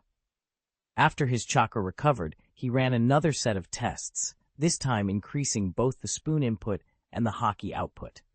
He found that as the chakra invested in the ninjutsu grows, the relative amplification provided by the bent spoon decreases. The more chakra the enhanced ninjutsu consumes, the smaller the proportional increase, but that could be offset by increasing the amount sent to the spoon. Under those conditions, the previously optimal 30,000 figure would also shift upward. He also tested duration. A single injection maintains the buff for 10 minutes. Frequent ninjutsu usage shortens that duration. Mu Yue nodded to himself. As expected, Jonin promotion rewards included items closely tied to the disciple. The bent spoon was perfect for anyone proficient in yin release. For an all-rounder like Mu Yue, it wasn't overwhelmingly powerful, but for Shisui, whose strongest abilities were yin release-based, Sharingan, Genjutsu, and armed color haki, it would be like adding wings to a tiger. After his promotion, Uchiha Shisui returned quickly to the battlefield. Compared with Konoha's center, there were more people he cared about over on the East Bank battlefield. "You're back so soon, Shisui. How did the Jonin assessment go?" Obito asked the moment Shisui appeared. He sounded conflicted. As an older brother, he wanted Shisui to pass, but as a teammate, he secretly hoped Shisui would fail so they could stay in the same rank. "It went fine. I passed." Shisui gave the answer Obito dreaded. 10-year-old Uchiha Obito was the only chuunin among Mu Yue's disciples. He had been the first of them to learn the breathing technique and had even grasped a breathing technique chakra mode. He had beaten Metkai in training and once defeated Kakashi. In his mind, it couldn't be real. He was sure he was in a false world. How could he be the only chuunin? "Obito, are you okay?" Rin Nohara asked, concern in her voice as she saw him go quiet and look pale. Her gentle voice pulled him back from his thoughts. Obito glanced at Rin, at Shisui's calm face, and at Kakashi, who seemed quietly pleased. The reality settled back in. He had become Mu Yue's lowest-ranked disciple. "I'm fine." He forced a smile and congratulated Shisui, though his face was still pale. How he wished he had passed on his first try, then Kakashi would have no rank to mock him over. Rin would celebrate with him, and he would have received Mu Yue's Jonin present like everyone else. "I was such an idiot. I should have studied more." It stung. He regretted not preparing when it mattered. "Keep working hard, Obito. You'll be promoted soon," Shisui encouraged. He wasn't being merely polite. With Metkai as an example, Shisui believed Obito could be promoted through means other than the formal assessment. Obito was talented. He just had to be patient. Shisui went to report to Mu Yue, and Obito and Kakashi followed. Kakashi planned to ask about cultivating the Thoughtless Blade. Obito wanted to see whether Shisui would receive a Nin Beast Egg. If Shisui did, Obito hoped it meant Mu Yue had prepared one for each of them, to be awarded upon promotion. If Shisui didn't get one, Obito feared he wouldn't either. The youngest Jonin in Konoha history, "Shisui, you make me proud," Mu Yue said with a relieved smile. Obito couldn't help a fresh internal sigh. That title would be out of his reach forever. Even if he were promoted on the spot, he couldn't beat Shisui's record. "It's thanks to your teaching, Teacher Mu Yue," Shisui replied. He meant it. Mu Yue had guided him well. "You're an 8-year-old Jonin. Be confident. Don't deny your own efforts," Mu Yue said, smiling, and walked into his tent. He emerged holding a large egg. "This is your Jonin gift. Hatch it well. It'll become a good helper." Mu Yue handed the Pokemon egg to Shisui. Shisui accepted it carefully, grateful. To him, the gift was second only to Mu Yue's first birthday present. After all, it was a living thing that needed proper care. Because Mu Yue gave a Pokemon egg to his disciple, the system registered a critical reward, and Mu Yue received a benefit. Earth Release Chakra Nature Transformation, Mastery Level. Mu Yue glanced at the pop-up. In terms of rarity, a mastery-level nature transformation far exceeded mastery-level ninjutsu, or taijutsu. While many people might have multiple mastery-level ninjutsu and taijutsu, few had multiple mastery-level nature transformations, and high proficiency of the nature was even rarer. So even a repeated mastery-level nature transformation was more valuable than a non-repeated mastery-level ninjutsu, because repeated acquisition improved proficiency. Mu Yue's Earth Release nature transformation had already reached mastery level through special training, so this reward converted into 3,000 proficiency points. The instant the conversion completed, a large block of Earth Release cultivation experience poured into his mind. Obito's anxiety only eased slightly. He realized everyone was getting something. Heh, Teacher Mu Yue, can you give me my Jonin gift early? It could hatch sooner. Obito tried to joke. There aren't any nin beast eggs available right now. Even if you want one, I can't give it. Mu Yue answered after a moment's thought. He wasn't lying. The system only allowed one to be obtained when Obito himself reached Jonin. The smile froze on Obito's face. How can that bro? He stammered, flustered. If there were no 9 beast eggs available for him, he would be at a serious disadvantage in the internal conflict. Metkai and the others already had eggs. I'll keep looking. Maybe there'll be one after you become Jonin, Mu Yue said with a gentle smile. That comforted Obito. He believed Mu Yue cared for him the most. Even if he didn't get a nin beast egg immediately, he trusted Mu Yue would try to find one later. Just as Obito was about to respond, the egg Kakashi had been holding suddenly flared with a fierce white light. When the fierce white light flared, everyone jumped. Everyone except Mu Yue. Obito reflexively shielded Rin Nohara behind him. Metkai concentrated chakra in his fingertips, ready to unleash Golden Skyline at a moment's notice, and Kakashi nearly tossed the egg away. If Mu Yue hadn't given him the Nin Beast egg, Kakashi would have discarded it on the spot. He'd never seen an egg hatch with light like that.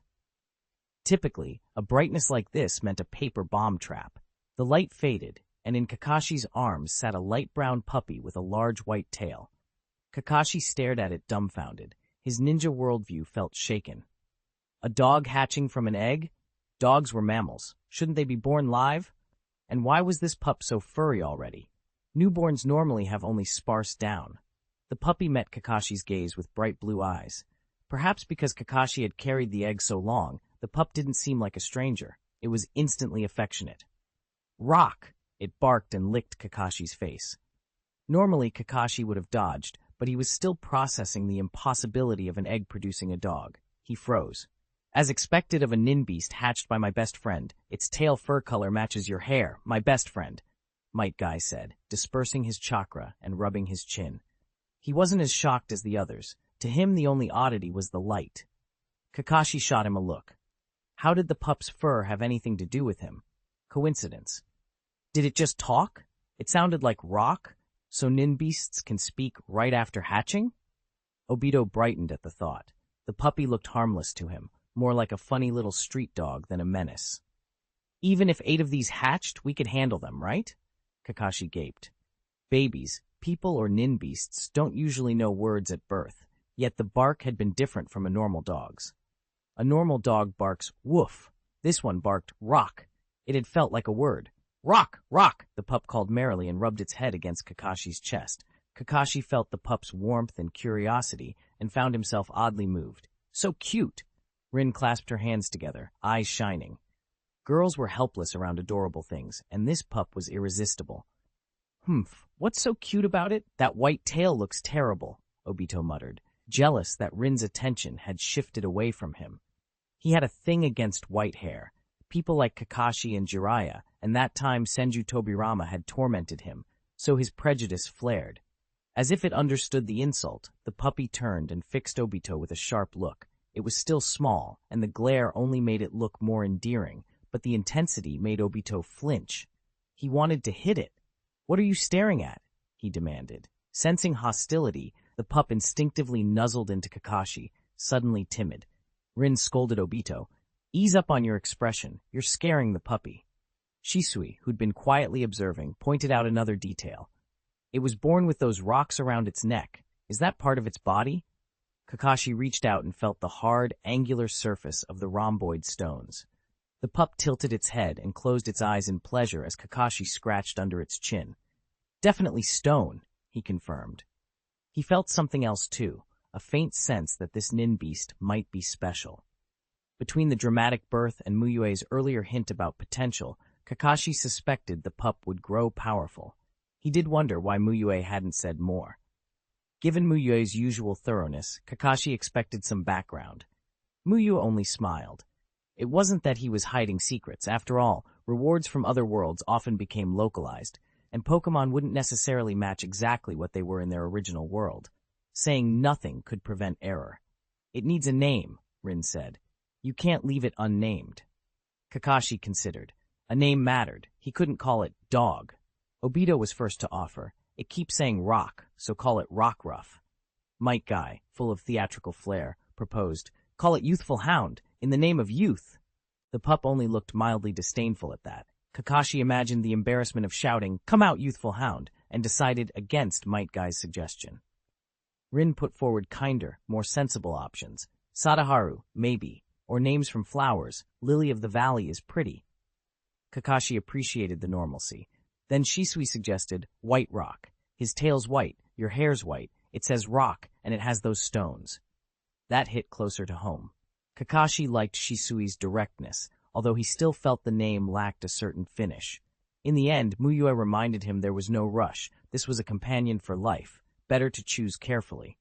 From now on, I'll train with it, Metkai announced eagerly.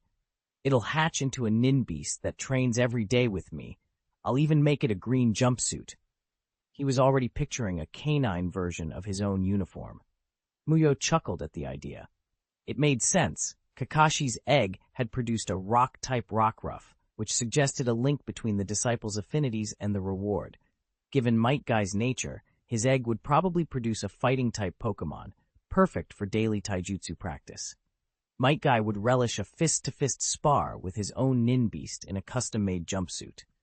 That evening, Orochimaru suddenly called an emergency meeting. When Mu Yue entered the meeting room, only two people were there, Commander Orochimaru and Vice Commander Nara Shikaku. Since everyone is here, let's begin, Orochimaru said once Mu Yue sat. Mu Yue immediately understood this was no ordinary briefing. In the past, even minor meetings would include other senior officers from the Konoha forces. This time there were only the three of them. Orochimaru leaned forward. Our intelligence just located a large hidden mist stronghold, he began. Based on what we've gathered, it appears to hold the main force of the hidden mist. He stopped and watched Mu Yue and Shikaku, giving them a moment to absorb the news. Shikaku's expression grew thoughtful. Right now the enemy is exposed, and we are concealed, he said. We should send additional scouts to observe the mist's movements, and then probe their defenses. Shikaku had guessed Orochimaru's intent. Konoha held the current advantage. Having won the intelligence advantage, Orochimaru would naturally prefer to press it and force a decisive engagement to destroy the mist's effective fighting force. But Shikaku cautioned against rushing in. The intel might be correct, but traps were possible. If the Land of Water had sent reinforcements, a direct large-scale assault could be disastrous. Mu Yue agreed. This could be a feint, he said after a moment. We must carefully verify all recent intelligence. The Land of Water might be sending reinforcements. He did not press too hard.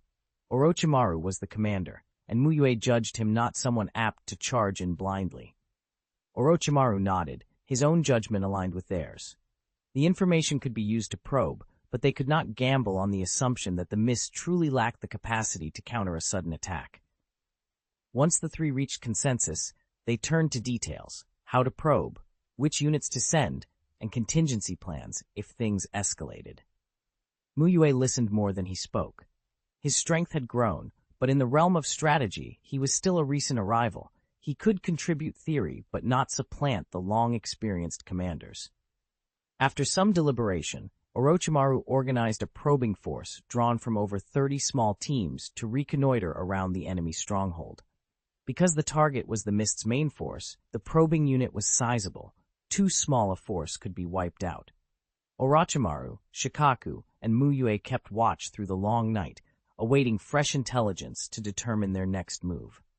For ninja of their caliber, staying awake for a day was no hardship. What they did not expect was that before their probes returned any meaningful result, the Hyuga sentries guarding the camp perimeter reported an immediate threat. A large number of hidden mist ninja are surging toward our camp. Over 1,000, the Hyuga messenger shouted. Orochimaru shot to his feet, brows drawn tight. This development exceeded his expectations and complications. The Byakugan was powerful but not limitless. Even an experienced Hyuga Jonin generally saw only 3 to 4 kilometers ahead. That range was adequate for skirmishes, but when 1,000-strong force closed in, it meant the enemy was already dangerously near. How did our intelligence fail so badly? Orochimaru muttered. He had assumed the mist intended a feint, possibly drawing Konoha into a trap, but he could not understand how they had located Konoha's main base. After Orochimaru had altered plans and moved the camp, he had even dispatched teams to set up 2 fake strongholds as decoys. If the mist had missed the decoys, how had they discovered the real base hidden deep inside? It seemed more than mere luck. Mu Yue's mind raced. Are Black Zetsu and Uchiha Madara involved? He thought. The mist's reconnaissance might be limited, but Madara's network and White Zetsu's reconnaissance capabilities were unmatched. If they saw Mu Yue as a threat, a deliberate provocation to draw Konoha into a costly engagement would make sense. Seems neither side will let the other sleep peacefully, Orochimaru said as he stepped out of the tent. Close-range tactics would now matter more than stratagems. They would have to rely on raw strength. Mu Yue and Shikaku followed. The sentries sent the emergency signal, and the camp erupted into activity. Wake up! Something big is happening. Kakashi was first to rouse others. Obito sat bolt upright from a fleeting dream about everyone being Jonin, distracted by Kakashi's jab that Rin might be promoted if he didn't hurry. The younger ninjas scrambled, one voice after another, agreeing that finding Lord Mu Yue was the first priority. Mu Yue quickly assembled the fire release squad. Using the Byakugan to pinpoint Kakashi's group, he had them move out with the fire release unit. He then drew Great Sunny Day and quietly explained its effect to Orochimaru, claiming it as a new fire release secret technique he had recently developed. Orochimaru, without a word, ordered 80% of Konoha's fire release specialists to assemble under Mu Yue's command. In day-to-day operations, these specialists served in their normal teams, but in major engagements they reported to Mu Yue. For now, only Mu Yue, Orochimaru, and Shikaku knew precisely what Great Sunny Day did. Even the fire release squad had never seen it used. On the front line, Yagura Karatachi sneered as he deflected an incoming kunai with his hooked iron staff. So you thought your intelligence was the winning card? He taunted. It was just an illusion to bait you. Have you considered I wanted a big battle just as much as you do? Orochimaru replied, unruffled. Schemes mattered less than strength. Under the weakening effect of Mu Yue's Great Sunny Day, even greater numbers would be insufficient if Konoha's force held advantage. Still, Orochimaru worried about individual threats. If the mist had a Jinchuriki, that could change things. Yagura struck with blistering speed, appearing beside Orochimaru and swinging his staff. Orochimaru lifted a hand calmly, and a huge, thick serpent burst from his sleeve, blocking the blow. Shikaku formed seals and unleashed a shadow technique, manipulating shadows to strike at Yagura. Hozuki Mangetsu did not stand idle. Forming his hand into the familiar gun shape, he fired his clan's water gun technique at Shikaku's head. Droplets propelled like bullets, fast and sealess. Shikaku would have been struck if not for Akimichi Choza's timely support. Hidden shadow snake hands, Orochimaru called, and from his left sleeve more serpents darted out toward Yagura. Yagura condensed a rope of water, flicked it, and swept the incoming snakes aside. All along the perimeter, Konoha and Mist forces crashed together in chaotic combat. Jonin fought alongside lower-ranked ninja. Konoha's soldiers felt the sting of being ambushed. The Mist outnumbered them, and morale wavered, despite the battle having just begun. "Watch yourself, Rin," Obito called during the melee, anxiety etched into his voice. Rin Nohara focused her chakra and unleashed an exploding fist, blood spattered from the mist shinobi she struck. Compared to Obito and the others, Rin was slightly less powerful, but still a prodigy, 10 years old and already a special jonin. "Be careful yourself, Obito," Rin answered gently, and Obito kept most of his focus on fighting while stealing glances at her. Shisui looked across the dark battlefield toward Mu Yue, wondering if this was the moment everything would come to a head.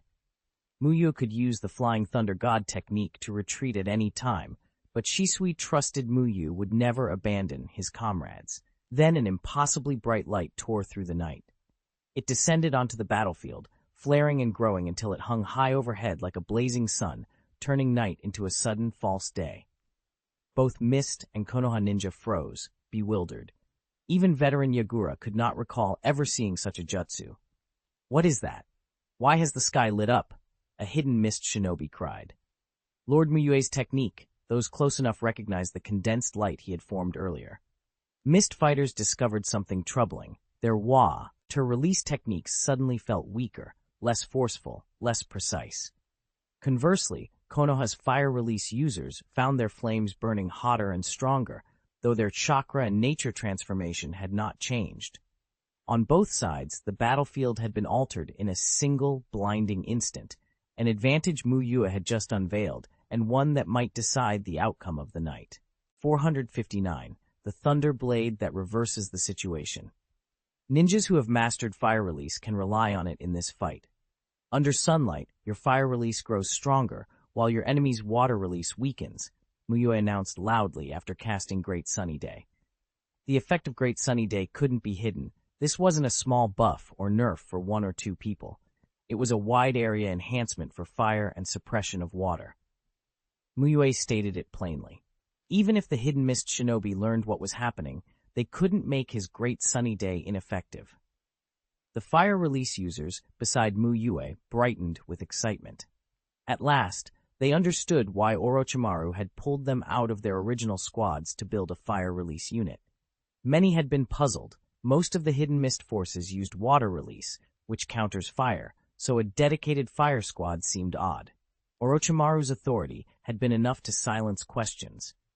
Now they wanted to say Orochimaru had been farsighted, and that Lord Mu Yue's ninjutsu was extraordinary. No one had expected he could strengthen fire release while weakening water release on such a scale. Across the way, the hidden Mist shinobi went pale. They could not imagine a ninjutsu that countered their water release advantage. A few quick-witted ones considered switching to fire release to enjoy the boost, but there simply weren't many Mist shinobi who used fire release. Even those who could were not as proficient. With their water release weakened under Great Sunny Day, switching wouldn't help much. Teacher Mu Yue actually knows this technique.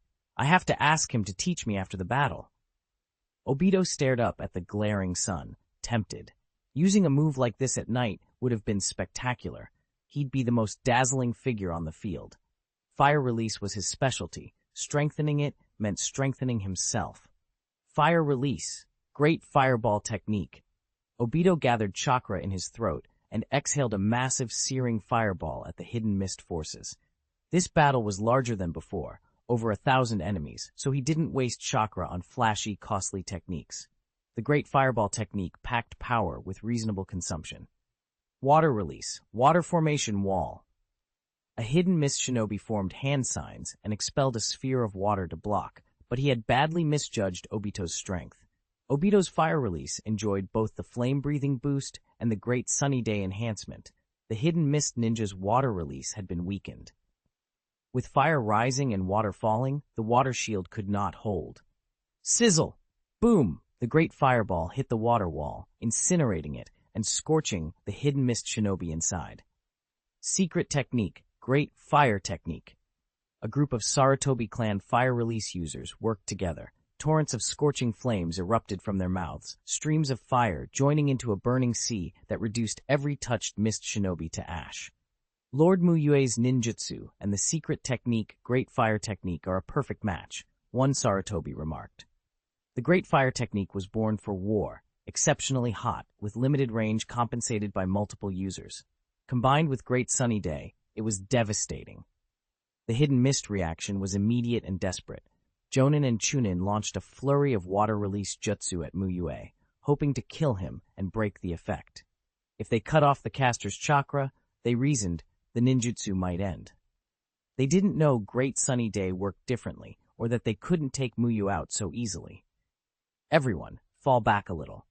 Mu Yue warned the Konoha shinobi around him, and they spread out. When a jutsu covers a vast area, friendly fire becomes a real danger. Fire release, great fire annihilation. Switching to flame breathing, Mu Yue converted chakra into fire release and exhaled it all in one, roaring breath. Flames erupted like a sea and surged forward, raising the air temperature so quickly those near him broke into sweat. The Konoha shinobi understood why he had told them to keep their distance. The sea of fire painted this bright spot in the darkness a harsh red. Every hidden mist face opposite Mu Yue was lit by it, as their water release was obliterated. At that moment, the chakra nature counter seemed reversed. Fire dominating water. His fire release is that strong? A hidden mist Jonin gasped. They had feared Mu Yue's flying thunder god and his ice release. No one expected such an overwhelming fire release. In earlier fights, Mu Yue had not shown this power. Orochimaru watched with a corner of his eye, noting how Mu Yue's fire ranked him near the top in Konoha. Only Jiraiya and the third Hokage, Hiruzen Sarutobi, surpassed him in fire release. Across the nations, Orochimaru only placed Sosuke of the Rain Village above most others. Sosuke had once beaten Hanzo with fire release. Still, fire release proficiency did not equal overall strength. Hiruzen's breadth of techniques made him unique. Hayate Mugetsu. It's you again, Yagura Karatachi muttered. Previously, the encounter battle had cost the Hidden Mist dearly and ruined their advantage on the east bank. Now, after gaining the upper hand in intelligence, Mu Yue's unexpected ninjutsu had hit them hard. Find a way to kill him. If he lives, he'll be a major threat to the Hidden Mist. Yagura pointed at Hozuki Mangetsu. Mangetsu's strength was comparable to Haku's, unlikely to defeat Mu Yue easily, but on the battlefield, rank and orders prevailed. Reluctantly, Hozuki Mangetsu used body flicker technique to create distance and left the Inoshikacho's blocking lines. Nara Shikaku and others tried to stop him, but were held back by Jonin like Biwa Juzo and Kuriare Kushimaru. Orochimaru was about to use wind release to aid Inoshikacho when an ominous aura rose. An unremarkable middle-aged hidden mist shinobi transformed, white beard, an old man's face, and a stony tail taller than his body sprouting behind him. He burst with chakra and attacked Orochimaru without hesitation. The Three Tails Jinchuriki had been withheld for a surprise assault. They deployed the Three Tails Jinchuriki. Orochimaru's expression tightened. He had been wary of a Jinchuriki among the reinforcements and had delayed a full-scale attack for that reason. His fear had come true. Whoosh! Summoning technique. Orochimaru retreated and summoned Manda. Manda couldn't beat a tailed beast, but the massive snake was tough enough to stall and take hits. A puff of white smoke and a giant purple-striped snake rose. Orochimaru, where are my 100 sacrifices? Manda snapped. It didn't see Orochimaru as master, only a collaborator. You'll get what's due. This enemy isn't simple. Don't be careless. Orochimaru, standing on Manda's head, spoke flatly. If Manda were weaker, Orochimaru would have long ago made any insolent ninja an ingredient. With only Manda, his best hope was to secure a retreat. Whether they won depended on whether Mu Yue and his allies could break through and help him. Meanwhile, Hozuki Mangetsu had silently appeared behind Mu Yue. He raised a finger and fired the Hozuki clan's secret water gun technique, an instant, precise droplet like a bullet, aimed for Mu Yue's head. Mu Yue tilted and the droplet passed harmlessly by. He's perceptive, Mangetsu thought. Undeterred, he stepped forward and formed pistol shapes with both hands. Water release twin shot! Bang! Bang! 2 high-speed water bullets shot out. The hydrification technique let the Hozuki clan fire without hand signs, extremely fast and lethal. Mangetsu believed even that wouldn't be enough to stop Mu Yue. Mu Yue vanished without warning, reappearing near several hidden mist shinobi, and with a whirlwind kick sent them flying. Damn that flying thunder god technique, Mangetsu cursed. His chakra-consuming attack had missed. Frustrated, he abandoned the chase and targeted some nearby Konoha ninjas with a barrage of dense water bullets. Kakashi formed hand signs to raise an earth wall for defense. His students fought near Mu Yue and were shielded. Mu Yue, after dealing with a few attackers, formed hand signs and released a great fire dragon at Mangetsu. Mangetsu dared not be careless against Mu Yue's fire release, with the huge scorched traces of great fire annihilation still visible. He called other hidden mist warriors to help resist. The battlefield divided, one front centered around Orochimaru, Yagura, and the Three Tails Jinchuriki, the other around Mu Yue and Hozuki Mangetsu. The hidden mist outnumbered Konoha, and with the Jinchuriki, they had most of their jonin besieging Mu Yue. Konoha's jonin, Ino Shika-cho, Hyuga Hizashi, supported Orochimaru while chuunin and jinin clustered around Mu Yue. Thus, lower and middle ranks were roughly even on Mu Yue's side, while the high-ranking fighters were Mu Yue and his disciples. Mu Yue, you have to win. Hyuga Hizashi, with his broad view, watched closely. The combination of Yagura and the Three Tails was daunting. Whether the whole battle tipped hinged on Mu Yue's ability to resist and seize momentum. Without Great Sunny Day, Konoha might already be forced to withdraw. Haku died at Lord Mu Yue's hands. Hozuki Mangetsu can't possibly defeat him. Not this time. Mu Yue-sensei will win, Shisui concluded. The Konoha forces were at a slight disadvantage, but not to the point of losing their strongest. Some Konoha ninjas fought desperately to hold hidden mist reinforcements for Mu Yue and took wounds for it. Others fell under Mu Yue's ninjutsu. Hozuki Mangetsu marked every spot Mu Yue had thrown a kunai to avoid a surprise teleport. Flying Thunder God had made Mu Yue unpredictable. Black Zetsu watched, bemused. Hydrification technique gave exceptional survivability, immune to physical attacks and able to dissolve many ninjutsu into water, so Mangetsu's cautious, hit-and-run style seemed cowardly. In truth, Mangetsu was steadily closing on Obito. Intelligence had identified Obito Uchiha as Mu Yue's disciple. Mangetsu planned to kill Obito to shake Mu Yue's composure. Even if all he achieved was killing a Konoha genius, Yagura would have to applaud. Obito's Sharingan read Mangetsu's intent. He retreated and flung several shuriken. Under the Sharingan, his throws were surgical, some aimed for vital points, others to cut off escape routes. Mangetsu sneered and surged forward. Physical attacks were useless against him. When the shuriken struck, his body flowed into liquid, and the blades passed through, lodging harmlessly in the ground. Obito reacted fast, pushing his flame breathing to its limit and entering flame-breathing chakra mode. Close range with Mangetsu would be fatal otherwise. Mangetsu's water instant body moved so quickly he was already 1 meter from Obito. Raising both hands, he fired another water release, twin shot. Obito ignited his entire body in response. With the flame-breathing mode enhancing his fire release transformation, he formed a blazing shield around himself. Before Mangetsu's twin shot struck, Mu Yue used Flying Thunder God technique to appear beside Obito. He drew Enma, released the Thoughtless Blade, and swung. Lightning roared across the blade. Mangetsu reflexively tried to activate Hydrification technique, but his face changed when he saw lightning on Enma. Hydrification had a weakness, lightning release. Electricity could paralyze a user of Hydrification, preventing full liquefaction and leaving them vulnerable. Move. Body move. Mangetsu flailed, but Mu Yue's slash was blindingly fast. He realized he couldn't avoid it and began thinking already of how to escape after being gravely wounded. Lightning release was only a counter, not an instant death, he told himself, but the pain told a different story. Kakashi, watching, mentally pronounced Mangetsu finished. As someone studying the Thoughtless Blade, he knew how lethal a lightning-enhanced sword technique could be. Obito, safe beneath Mu Yue's protection, let out a small breath. "Still trying to hit me? Don't you know I have Mu Yue-senpai's protection?" he said, exiting flame-breathing mode. When Enma's blade struck, Mangetsu's eyes widened in agony. The pain erupted from the impact point through his whole body. He had severely underestimated Mu Yue, a man whose fire release outclassed most, whose ice release rivaled Haku's, who knew Flying Thunder God, and now who wielded an astonishing lightning release blade.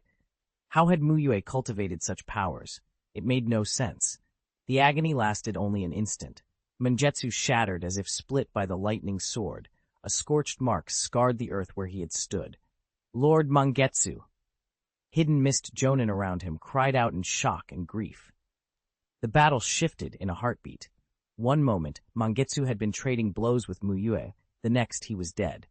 Mu Yue didn't pause to watch. He formed hand signs and breathed out fierce flames, surging back into the fray. Anyone who targeted his disciples courted death.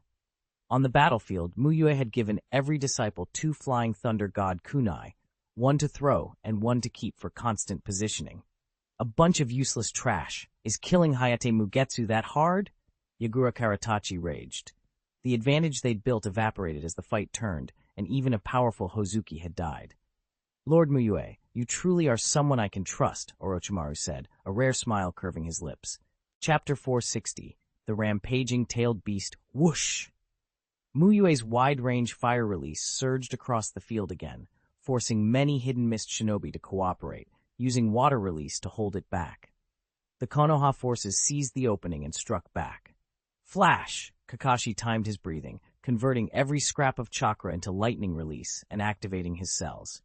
He moved through the battlefield like a streak of lightning. Wherever he passed, a hidden mist shinobi fell in 2. 8 gates. Gate of limit. Open, Metkai shouted, swinging into action. He opened the 5th of the 8 gates, and a surge of chakra bolted through him, increasing his speed and strength. Each blow he landed felled another hidden mist warrior. For Guy, opening 5 gates without switching into the rock-breathing chakra mode was strenuous but still manageable. Shisui did not hold back either. His blood-red eyes swept the battlefield, and phantom Shisui clones surrounded the enemy. Their bodies flickered between solid and ethereal, confounding the hidden mist fighters.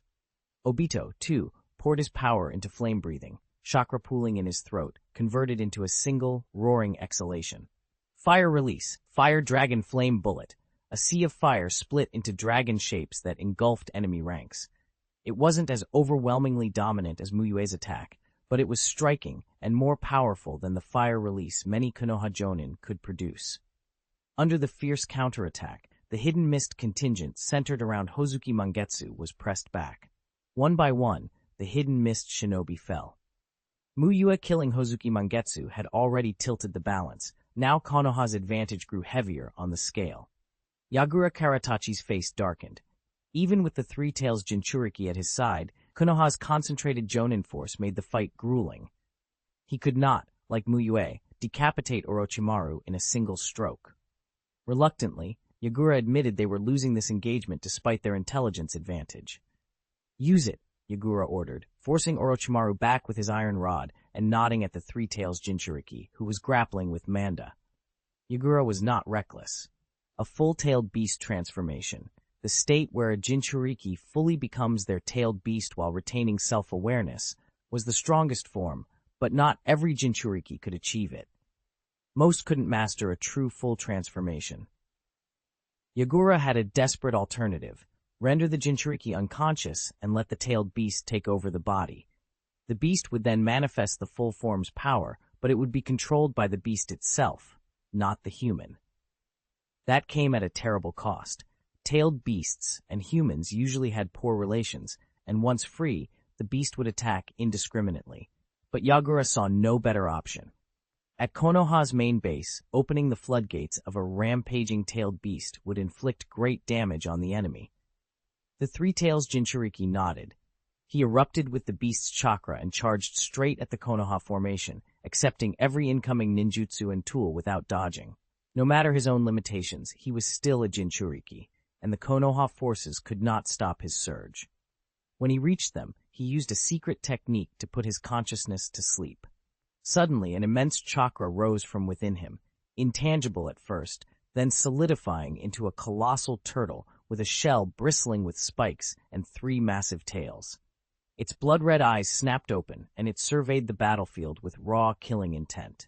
It had once lived in the water and resented being captured and imprisoned by humans.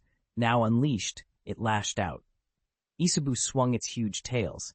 Any shinobi who failed to dodge was struck hard, bodies torn and bleeding, left motionless on the ground. Letting the tailed beast rampage is dangerous, Orochimaru murmured. He had seen an 8 tails rampage before.